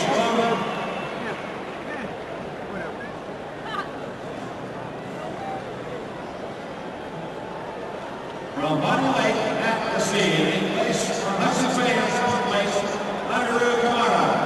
From O'Day in sixth place, Gage Anderson. From Mount Spokane in fifth place, John Hoover. From Peninsula in fourth place, Casey Larson. From North Central in third place, Mitchell Loga. Mitchell Loga from North Central in third place. In second place was Glacier Peak, David Village. And in first place, in 3A at 145 pounds, from Cedar Lake Cubs, Brady Next. 4A, eighth place, from Bethel, Caleb Lee. From Mariner in seventh place, Max Welch. From Maryville, Belgium in sixth place, Drew Hatch. In fifth place, from Oklahoma, Tanner Kelby. In fourth place, from Kent Lake, Sean Barr. In third place, from Davis, Austin Wagner. Second place, from Ramsey Dawson, Grant Steve. And winning the championship from Bean High School, Jeremy Golden. Time now for our championship matches at 160 pounds for the boys, 155 pounds for the girls. In 1A at 160 for the championship, Alex Myrick of Louisville and Chase Houston of Lakeside 9-mile ball. All right, we're ready to rock and roll with the 160-pound weight classification with Ryan Christensen in green from Woodinville High School. And both of these kids are sophomores going against Chandler Rogers. And man, they're lightning quick, as you can see. He's out of Meade High School again. Big contingent of players from Meade. So Chandler Rogers in the gold uniform, green for Christensen. We're out of bounds there, so we'll reset with no score. 30 seconds gone by opening period.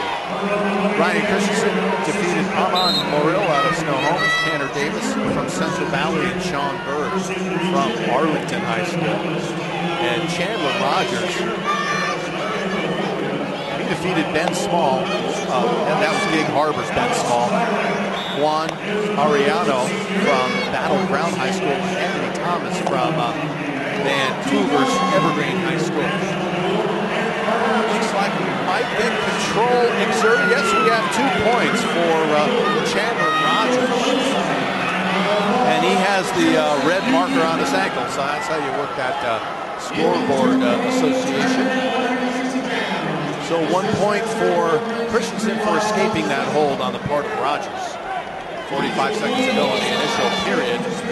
160-pound weight class. And you know, one thing I'll notice about these guys is they're quick.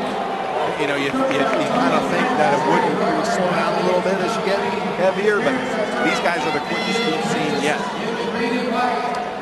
And both sophomores.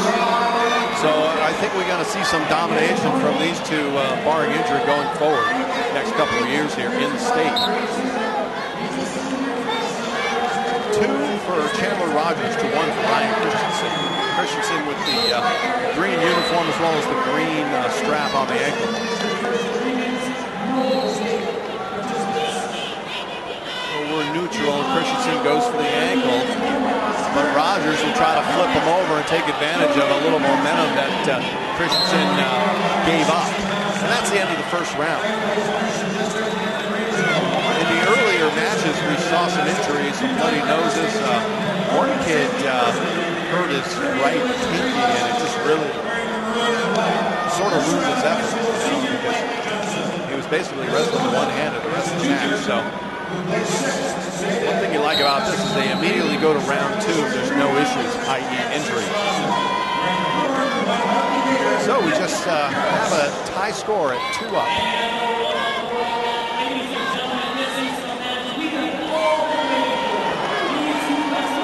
And we got a 2-point score on the part of Christensen. So actually that's Chandler Rogers. They gave 2 points to. Rogers in goal.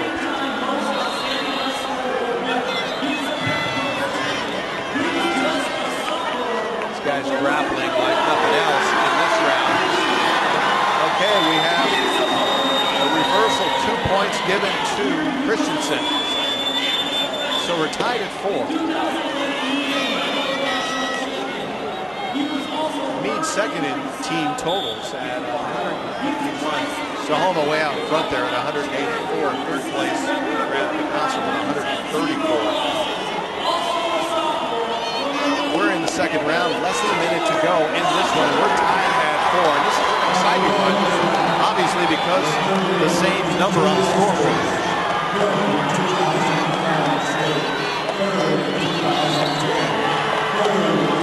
Christensen trying to put a scissor move on Rogers. Control his lower body with the scissor move of his legs. 25 seconds left in the second period. Things are moving at a furious pace, and now has definitely slowed down. We are tied at 4 apiece.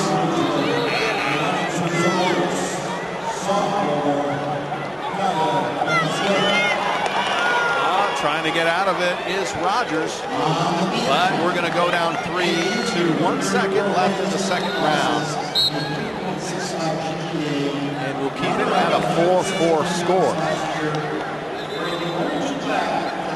The season record, both of these guys are undefeated. Chandler Rogers, 45 wins, no losses, 43 wins, no losses. Christensen, again, both of these guys are sophomores.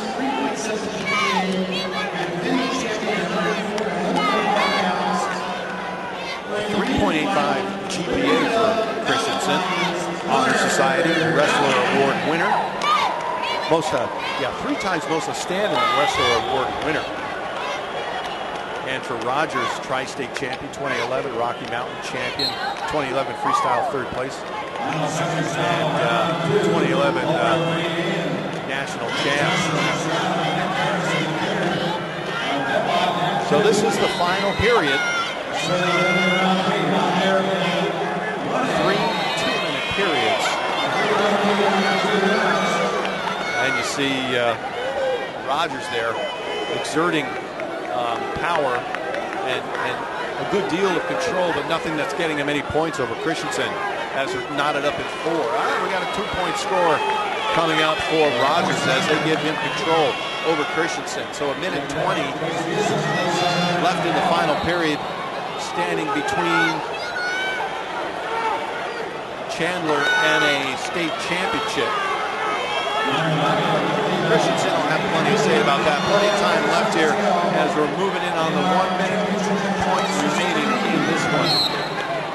Okay, we've got a deadlock going on, so we'll start it back up. 1 minute and 1 second remains in this contest.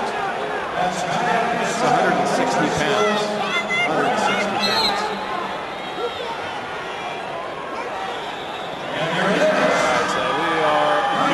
But going forward is Christensen, trying to grab the right leg of Rogers, but cannot get there as Rogers kicks it out.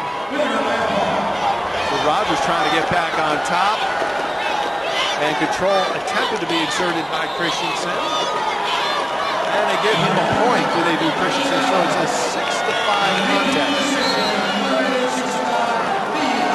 We'll reset it back in the center circle as we're all locked up. 6-5, Chandler Rogers over Woodinville's Ryan Christensen. Christensen in green, Woodinville Falcons. And it looks like we might get a pin out of this by Rogers. And we're counting them away. we award 2 points to Chandler Rogers. 3, 2, 1. There you go, 8-7. 8-7, Chandler Rogers. He is your 160-pound classification champion. He defeats Ryan Christensen. And the 160-pound classification is in the books.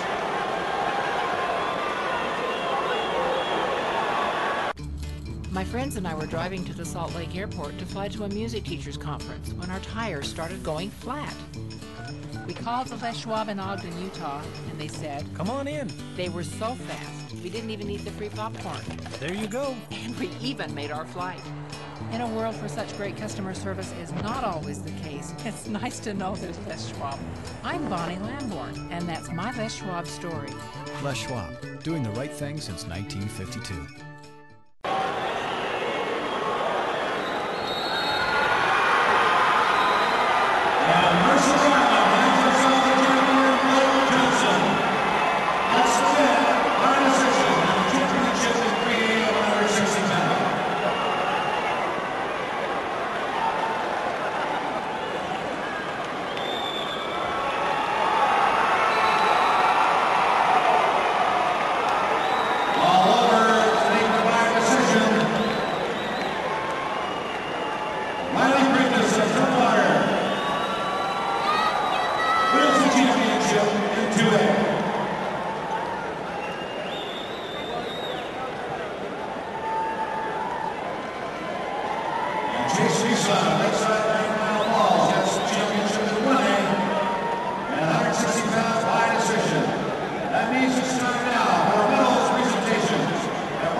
Union in 13.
All right, welcome back to the WIAA Network. My name is Don Buchel. So Dylan Thomas is in black, and he's out of Union High School, and that's in the Vancouver area. He's going against Meade, Sam Voigtlander. He's in gold. Both of these kids are seniors. Voigtlander has the green band on his ankle, so watch out for that when looking at the scoreboard. Voigtlander, in the last round, he defeated Eric Harper, who left the round from the match from an injury. That was in the semifinals. But he also defeated Kyle Bennett of Stanwood and Spencer Neff of Curtis. No score yet, as no one's gained an advantage on the other. Eric Harper was out of Eastlake High School. Dylan Thomas has defeated Stephen Hines out of Auburn, Spokane's Josh Whitaker, Rogers High School of Spokane, and Union's Matt Rice.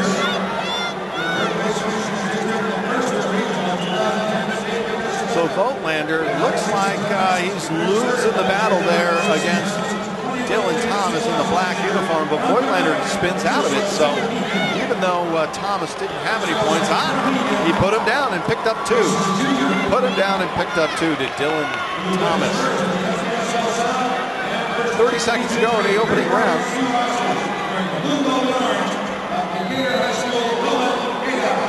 Meade with a big presence here. They are placing second in the team competition at this point.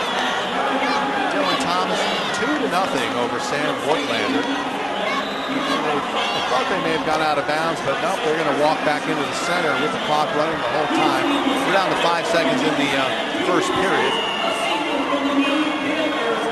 And it will end with a 2-1 advantage for Dylan Thomas over Sam Voigtlander. We are watching the 170-pound classification, 170.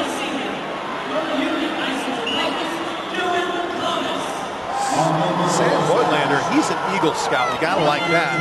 And an interesting tidbit for Dylan Thomas. It's going to make everybody's heart just go for him. He is a new and proud father, according to his bio. So we have a 2-point score for Dylan Thomas. So the proud father is up 4-1 over Voigtlander. And 30 seconds gone by here in the second period. 4-1 the score.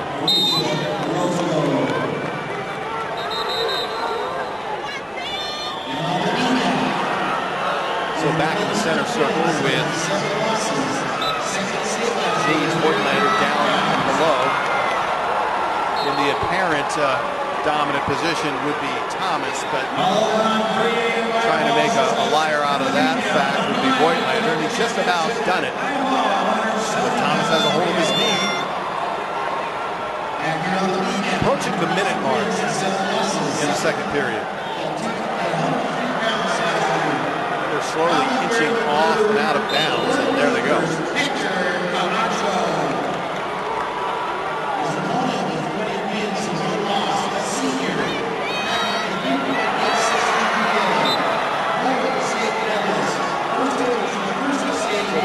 Down underneath on the position that would be subservient. And he's trailing 4-1. 45 seconds left in the second period. Thomas is a 2-time Pacific Coast champ, 3 times district or regional and Clark County champ. Voigtlander, with 30 seconds to go in the second period, down by 2. 2011 160-pound, third place at state. second in the Inland Empire and second in the Rocky Mountains. First at Tri-State, first at districts, and first at regionals is his resume, as both of these guys are seniors. 10 seconds left in the second period. 5 seconds. 4-2 to score with Dylan Thomas. He's got the advantage in the red ankle color, wearing the black uniform. One more period at a 4-2 score.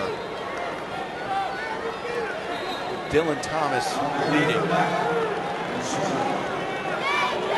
And a point just scored by Voigtlander to get out of that position where Thomas had the advantage. It's 4-3, Thomas to Voigtlander.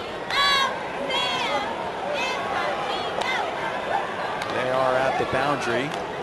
If they both leave the orange, we'll reset to the center. 1:30 to go in the entire match. We are in the third period. Gonna move to the legs. Here we go. Both players do. But Thomas seemed to have a little bit more success as he ties up Voigtlander. Very close one. 1:10. 1:11 to be exact. When you get down this far into the match, every second does count.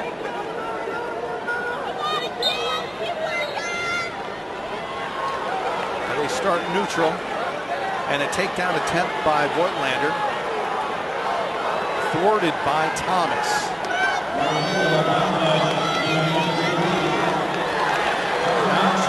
Thomas spins out of that control, and 2 points are signaled for Sam Voigtlander.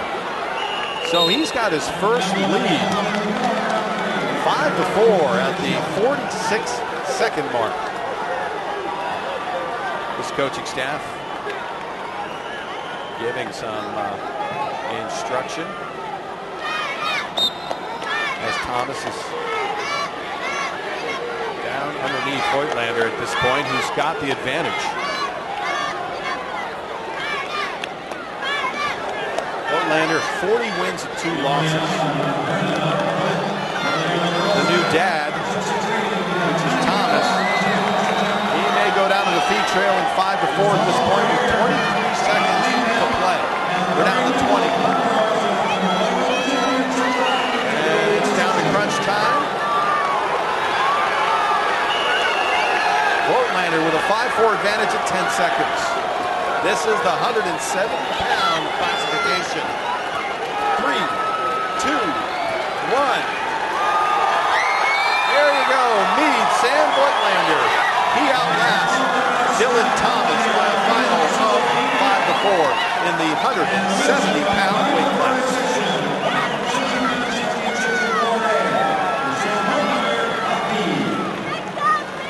If you've stopped saving, let us help you start. Savings today and rewards tomorrow from U.S. Bank.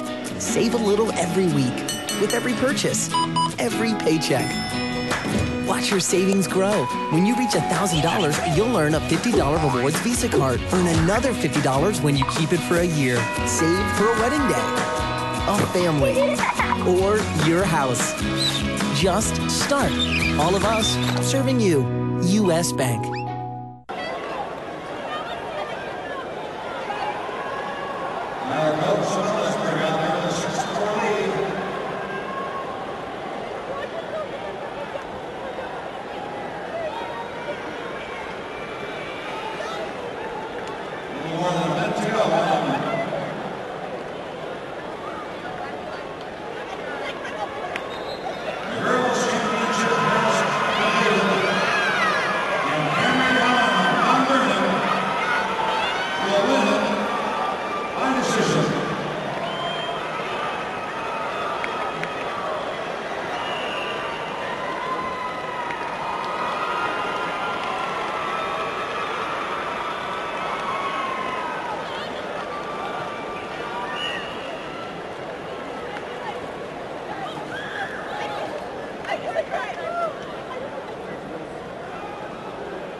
right, now we have the 182-pound classification next up on the WIAA network.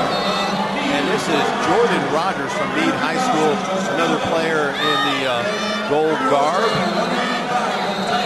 And immediately we have a takedown, a 2-point takedown and an escape.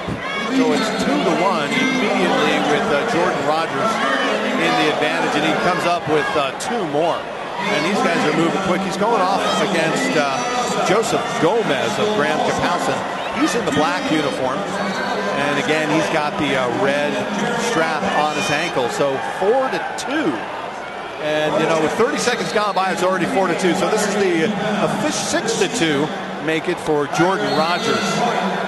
This is the quickest amount of scoring yet today.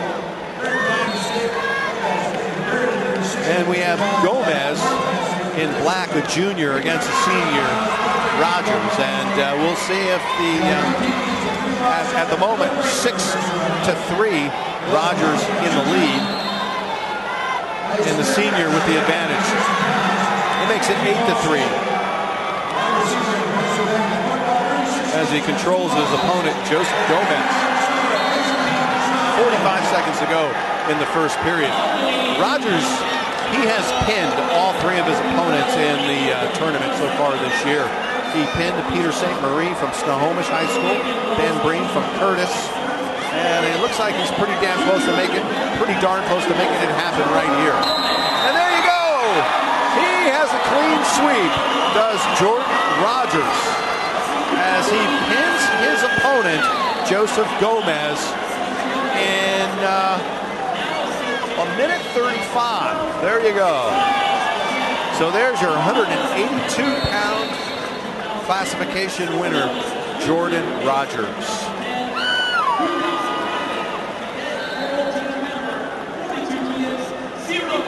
My family and I were enjoying a big vacation in Tahoe.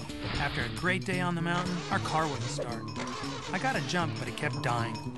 Everyone in town said, "Go to Les Schwab." When I pulled up, George delivered. He quickly tested the battery and confirmed it was a goner.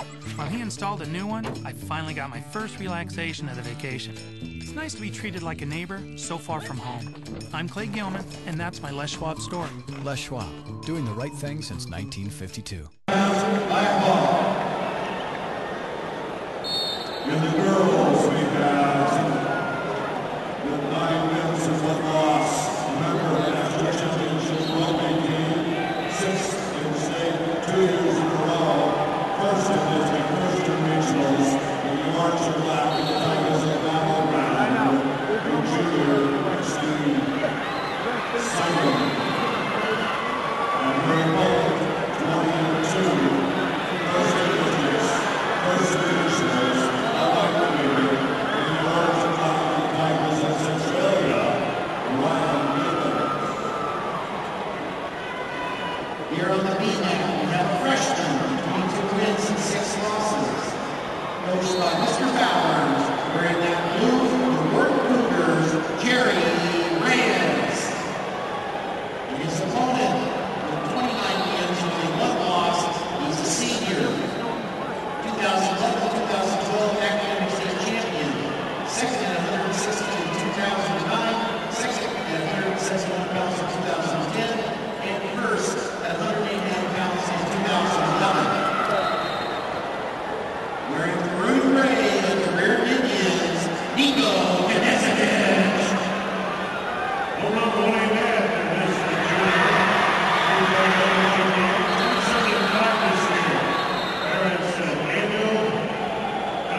If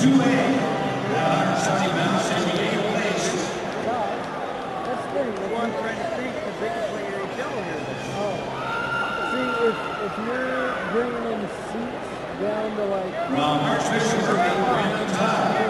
Maverick in 7th place, Jose Duran. Cedar Crest in 6th place, Marquelli. In 5th place, Centralia, Preston Churchill. Deer Park in 4th place, Jason Jorgensen. Smam in 3rd place, Dakota Hinton. In 2nd place, from Larson, Rock Wheeler. And your champion from Ellisburg Rexual, Tyler Coates. In 3A, in 8th place from Bainbridge, Hunter Kenyon. 7th place from Danford, Joe Teresa. From Springdale, in 6th place, Houston Valley Joe. In 5th place from Honey Lake, Jake Lutter. In 4th place from Everett, Hunter Weiss. Mike Washington in 3rd place, Little Slab, Trujillo. In 2nd place from Decatur, Roland Gator. And into the championship bout with 70 pounds in 3A, from Command and Cisco, Santana Pena. In 4A, in 8th place, Manaway Lake, Zach Greenberg. 7th place, Chihuahua, Austin Silver. In 6th place, East Lake, Gary Parker. 5th place, Sandwood, Lionel Bennett. In 4th place, Union, Matt Weiss. 3rd place, Oklahoma, Garrett Patrick. In 2nd place, Union, Ellen Thomas. And taking 1st place at 170 in 4A from Meade High School, Sam Oettinger. For the girls, in 8th place from Young, Tony Evers. 7th place from Burlington, Melissa Sarda. 6th place from Emerald Ridge, Imani Hugton. 5th place from Uniclaw, Elizabeth Patterson. From Linden in 4th place, Marissa Belize. 3rd place from Wayne River, Michaela Gilda. From Gunnell in 2nd place, Alicia Arnasco. And winning the championship at 170 from Mount Vernon, Camry Allen. In B, in 4th place from Selkirk, Aaron Sachs. In 3rd place from Lake Roosevelt, Sean Waters. From Borden in 2nd place, Hector Camacho. And your 170-pound champion in the B tournament from Pomeroy High School, Corey Eagle. And in 1A, in 8th place from Stevenson, Matt Maddox. In 7th place from Jubila, Adam Collins. From Castle in 6th place, Levi Shipman. 5th place from Toledo, Arnie Yoder. In 4th place from Riverview, Yari Kukunek. In 3rd place from Goldendale, Brady Ross. 2nd place from Belleville, Chamberlain. And your champion of 170 in 1A, Colorado Cruz, Ellie Joe. All right. For the championship now, 195 pounds for the boys. This is the last weight class for girls, 265 pounds. Here we go. Corey Corey. From Curtis, Del Toro. Thomas Jefferson, K.W. Williams. The girls, Susie Molly. Okay, welcome back to the WIAA Network. My name is Don Buchel, and we are looking at the 195-pound classification with Caden Del Toro. He's in white and blue. He's wearing a green bracelet around his ankle for scoring. He's going off against K.W. Williams from Thomas Jefferson High School, and he is in white and maroon and gold. And we have no scores. We start things out here. About 30 seconds into it, both players are seniors, and the way they got here, each of them had a pin in the opening round. And Del Toro got here by defeating Arlington's Blake McPherson, Tahoma's Matt Hopkins, and Union's Mason Proudfit. We got some action over here by the out of bounds area, and 2 points scored by K.W. Williams. Call him K-Dub, kind of a common moniker. He's up 2-0. So Williams with the lead with 2-0. He defeated Snohomish High School's Nathan Profit, Union's Bryson Page, and Garrett Mack out of Roosevelt of Seattle.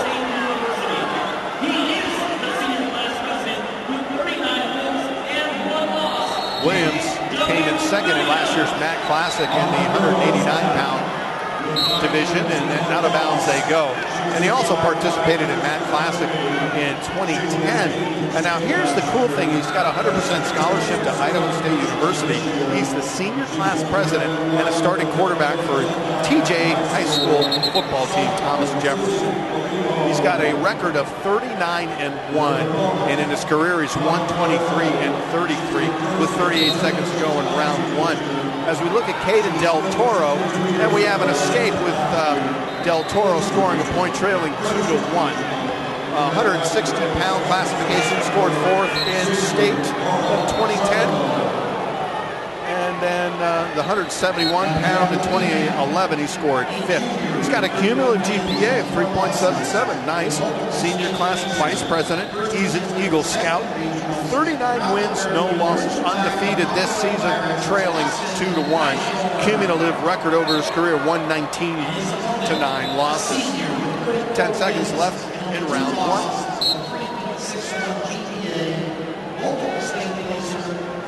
We're down to 5 seconds in round one. The guys are neutral. Looks like we'll wind up with a 2-1 score with KW Williams, James Kyle leading 2-1 at the end of one round.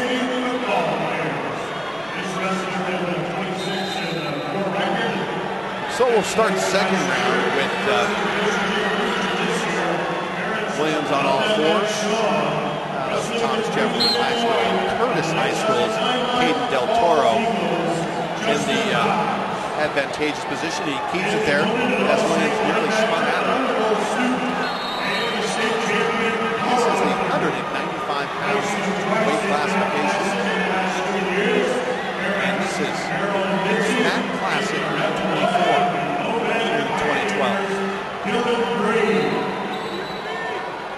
30 seconds into the second period.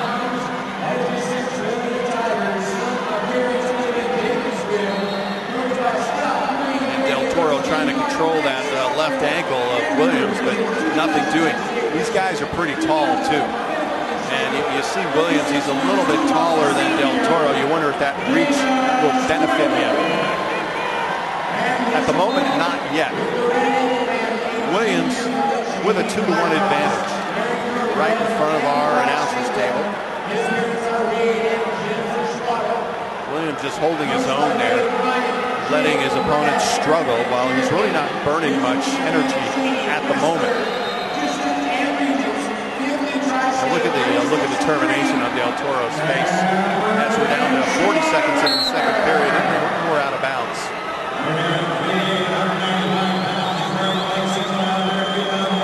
Only 3 inches of advantage with Kyle KW Williams. Again, both seniors. No experience advantage for either of these guys, but a definite height advantage for Williams.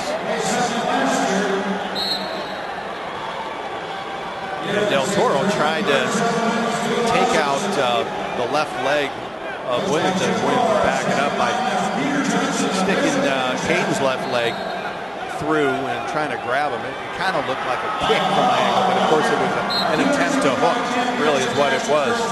So Williams, they're both players are in white, but Williams trimmed in maroon and gold with the gold helmet. Caden Del Toro in blue and white with a blue helmet. 10 seconds to go in the second period. 2-1 Williams. 195-pounders mixing it up. 2 points on the escape goes to Williams. 3-1, he leads it at the end of 2.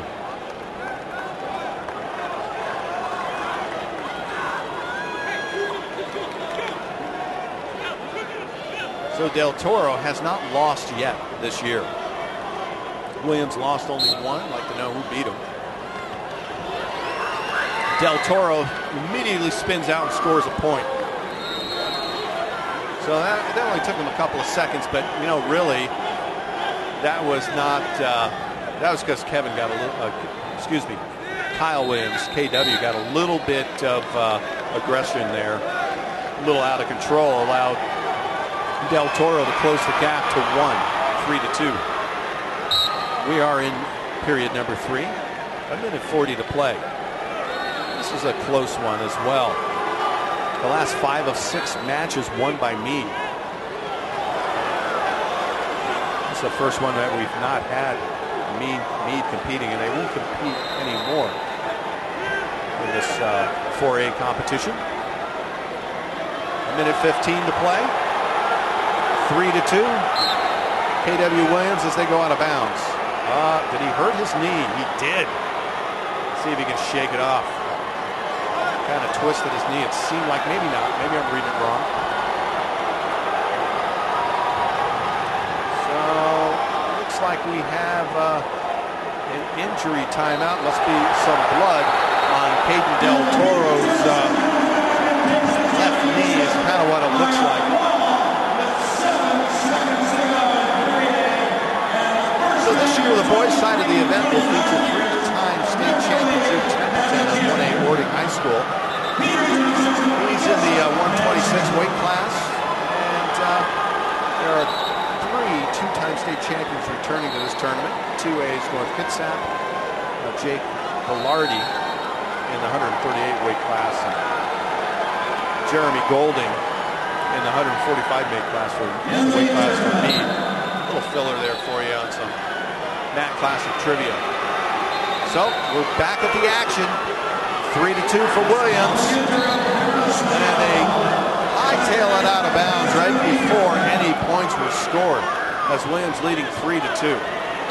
We start neutral at the minute mark. 1 minute to play. Williams, see what I'm talking about? He's taller, and that reach is benefiting him because he's able to reach in there and go for the legs of Caden in white and blue, and Williams is giving Caden fits on the defensive side. So 2 points just scored by KW Williams, and he's got a 5-2 lead as we approach the 30-second mark.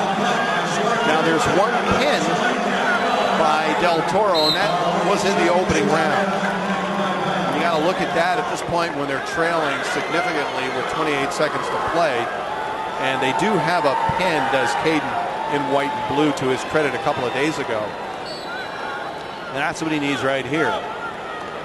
And now the real advantage goes to Williams with a really long reach here, because when he starts out on top of that player, like we're going to see right here. Oh, now, yeah, we got some blood on the part of Caden Del Toro, but the official's going to let it go. I guess it's not bleeding enough. So Del Toro spins out and scores a point. 22 seconds to play, 20 seconds. 5-3 Williams.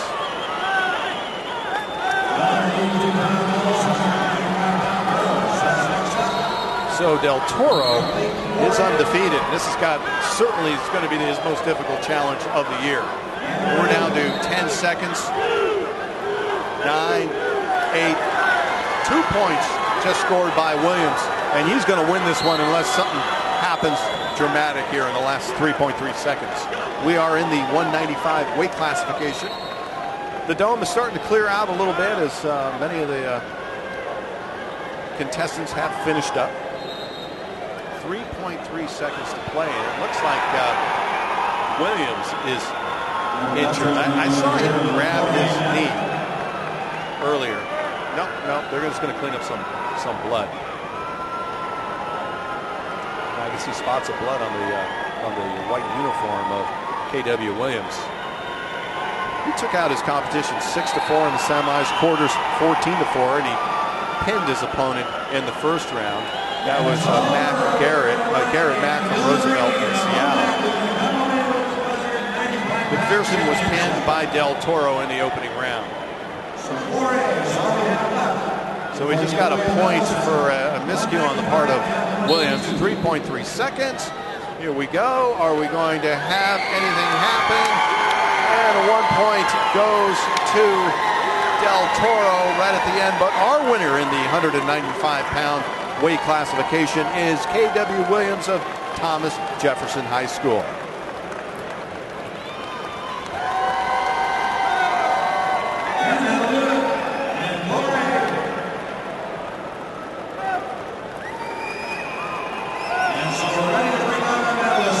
Hi, we're Chris and Anna Groneveld, local dairy farmers from Monroe, Washington. The Dairy Farmers of Washington, along with Les Schwab Tires, are proud co-title sponsors of the WIAA High School State Championships. The Washington Interscholastic Activities Association supports high school programs and activities that keep our kids growing in mind and body. Today's high school students will be some of tomorrow's community leaders, and we feel it is important to do our part in helping foster an appreciation of community, responsibility, teamwork, and sportsmanship in today's youth. The WIAA helps provide those opportunities through athletic, artistic, and academic competition. Please join the Dairy Farmers of Washington and Les Schwab Tires in supporting young people in your community by attending your local high school state championships. For a complete list of events and activities in your area, visit WIAA.com.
bigger boys now. We're in the 220 weight class in the Mac Classic 24 Championships of 2012.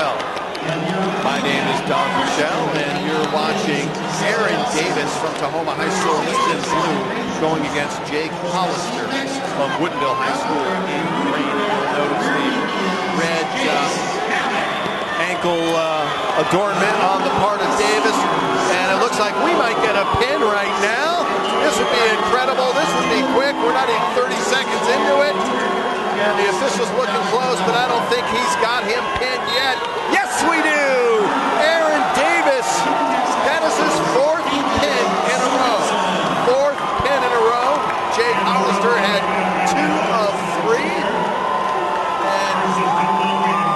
And that's all she wrote, baby. A whole 33 seconds into that. Davis's prior pins had been at the 35-second mark, the 65-second mark, and the 103-second mark. So your 220-pound weight classification champion is Aaron Davis, and he defeats Jake Hollister.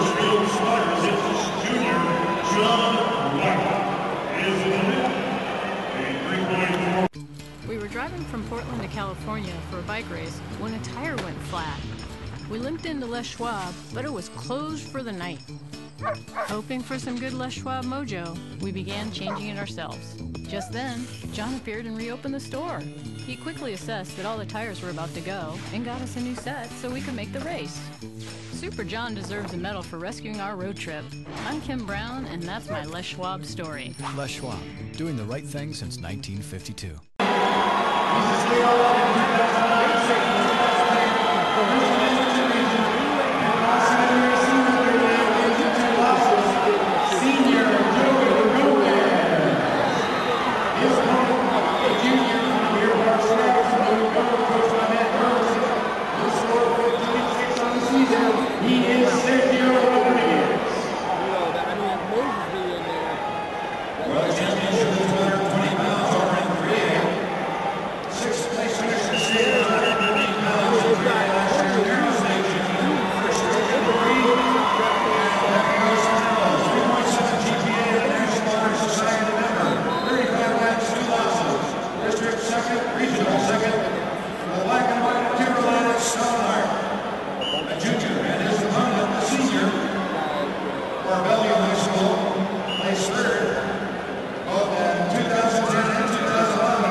see John White out there with a 3-2 lead in money as they head into round 3.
WCW with like Sting and the Wolfpack and stuff like that.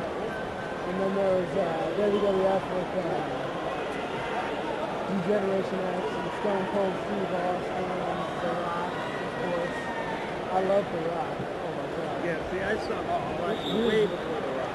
He was my guy. Like middle school, I think it was. The guy who watched him when he was real.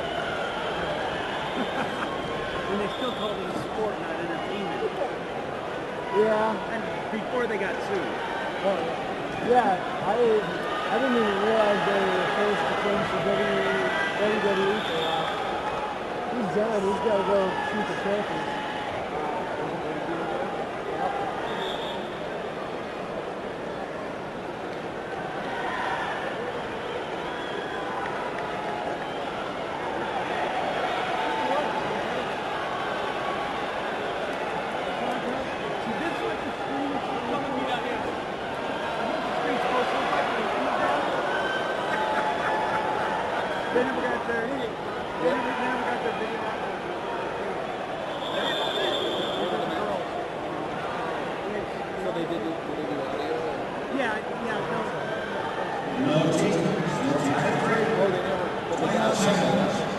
neutral. So these are our times.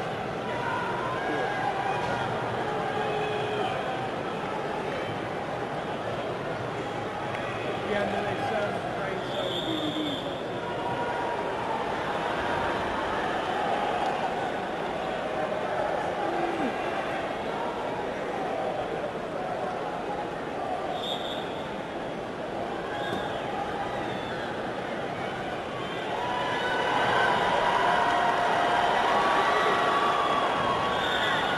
Time runs out with no points. We go to a second overtime period.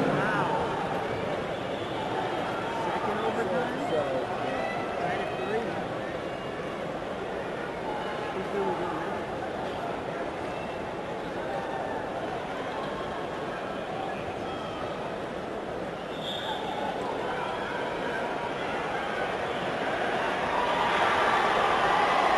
Oh, you got it.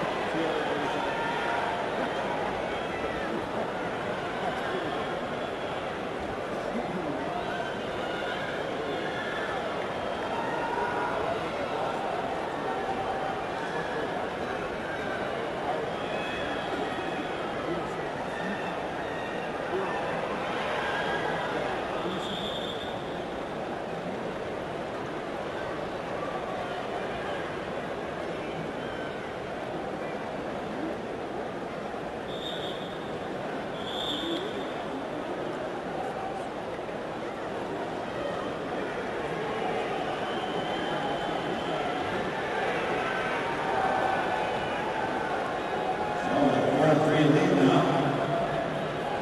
Dewey Bender will be topside.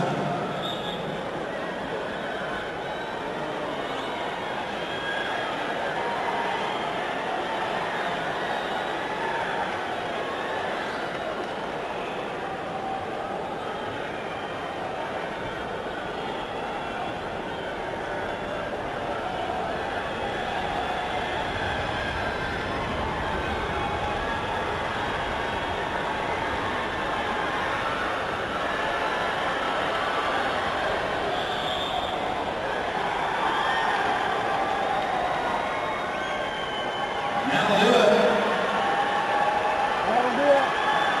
Dewey Bender hangs on. And the senior will win the 220-pound 1A championship. So let's bring up our medalists now. At 265 pounds for the girls, 195 pounds for the boys.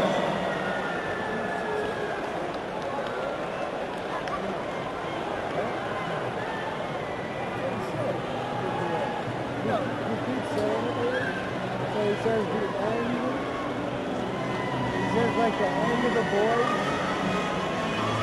with the girls. It's really weird because he says In 4A, at 195 pounds, in 8th place for Leavenworth, Josh Google. In 7th place for Central Valley, Colton Cole. 6th place, Arlington, Blake McPherson. 5th place for Sonoma, Nathan Browning. 4th place for Tacoma, Pat Hopkins. 3rd place for Union, Bryson Page. 2nd place for Curtis, Nathan Del Toro. And champion of 195 in 4A, Tom Jefferson, K.W. Williams. In the girls' tournament at 265, from Mountain View in 8th place, Rose Hiram. 7th place for White River, Andy Paget. From Linden in 6th place, Lisa Garcia. From Spanaway Lake in 5th place, Sherelle Jackson. In 4th place, from White High School, Rico Isioka. Amina Claw in 3rd place, Casey Molden. From Bellingham in 2nd place, Sushi Oyugo. From Sandwood in 1st place, Laura Charbonneau.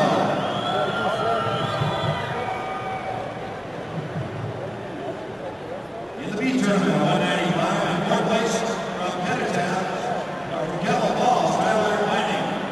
In 3rd place from Wharton, Adam Hansen. From Monroe in 2nd place, Austin Meisdorf. And winning the championship from Pateras High School, Wilton Winter.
welcome back to the WIAA Network. My name's Don Pichelle, and we have the finale tonight, the 285-pound weight classification in the 2012 MAC Classic, and we have Brandon Johnson from Lake Stevens in all black, and with a white and orange jersey would be Kyle Lanu from Central Kitsap High School. And Johnson had 2 pins to get here and then won the semis 4-3. He beat Bo Cook of Meade, Larkin Williams of Auburn Riverside, and Orion Turnbull of Bethel High School. And out of bounds we go.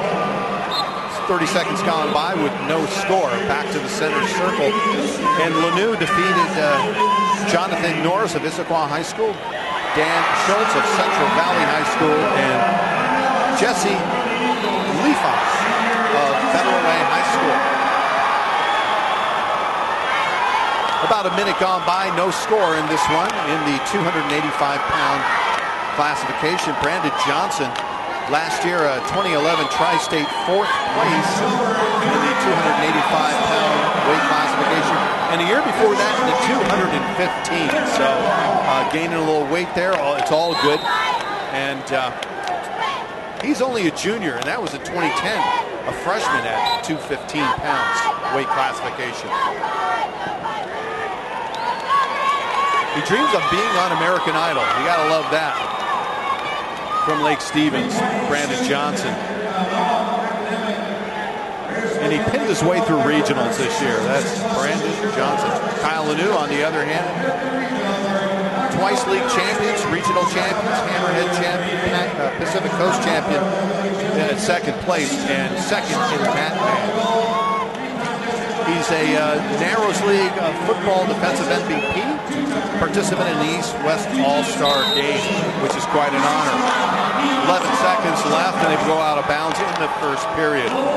33-6 is the record for Brandon Johnson. 35-2 for Kyle Lanu. So back in the circle with 4 seconds, 1 second, and there you go. That is the end of round number 1.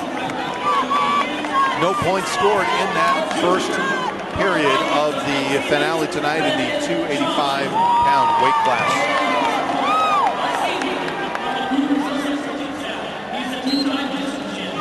Lanu got here by a 10-3 win in semis. He pinned in the quarters and won by 1 point in the opening round.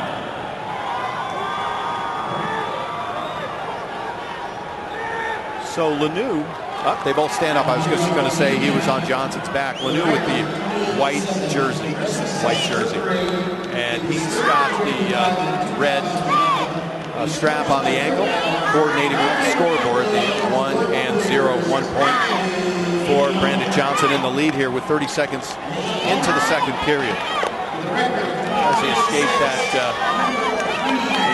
all-fours position that we started the second round in.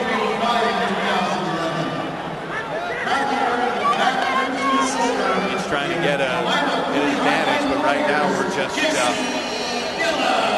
we're both in neutral, and trying to make something happen is Brandon Johnson trying to spin his opponent, Kyle Lanu. But Johnson in all black from Lake Stevens, Central Kitsap in white lettering on Kyle Lanu's jersey there. The second period is clocking down rather rapidly. We have 40 seconds left.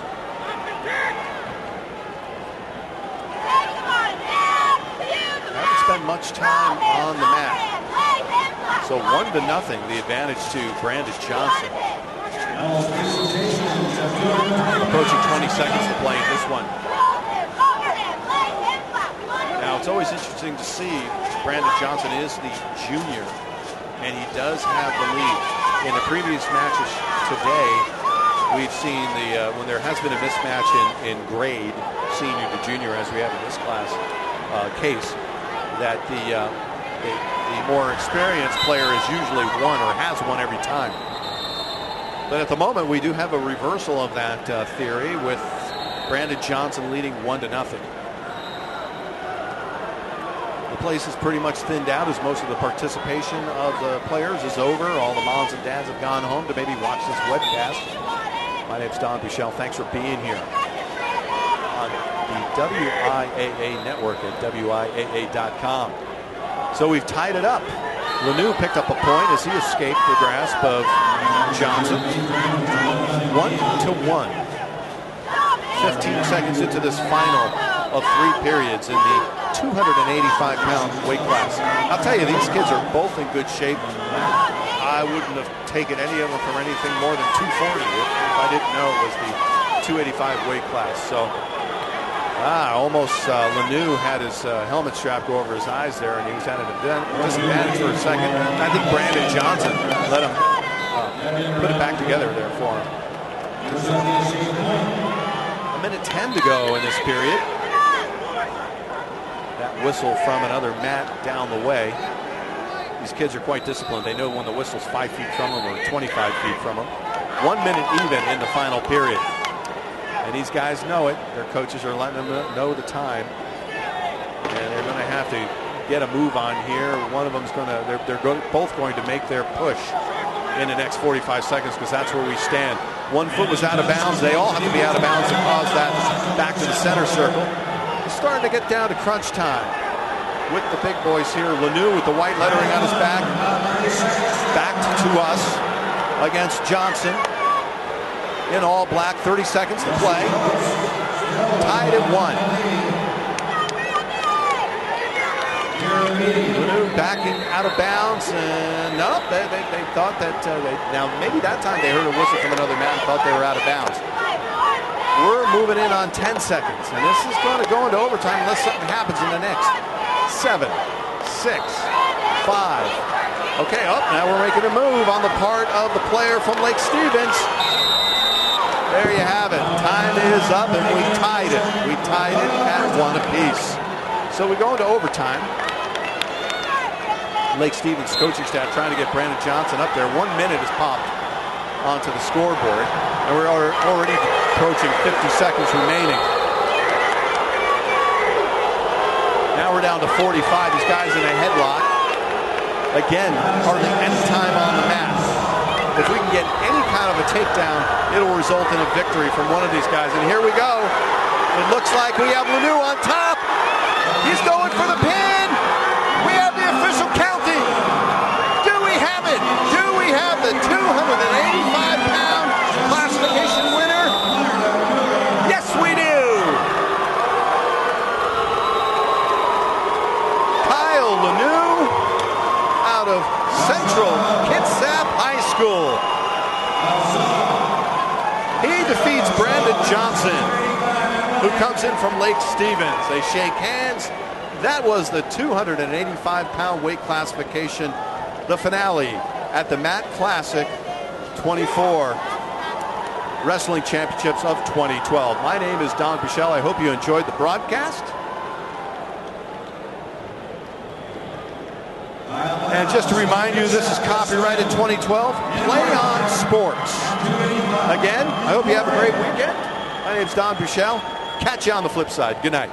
So our last wrestlers of the tournament are out there on 3A. He is both out of short rest. That's the lead on Mount Albion University. We can leave it in if you just keep it in. That table's now on those final team scores. These are responsible.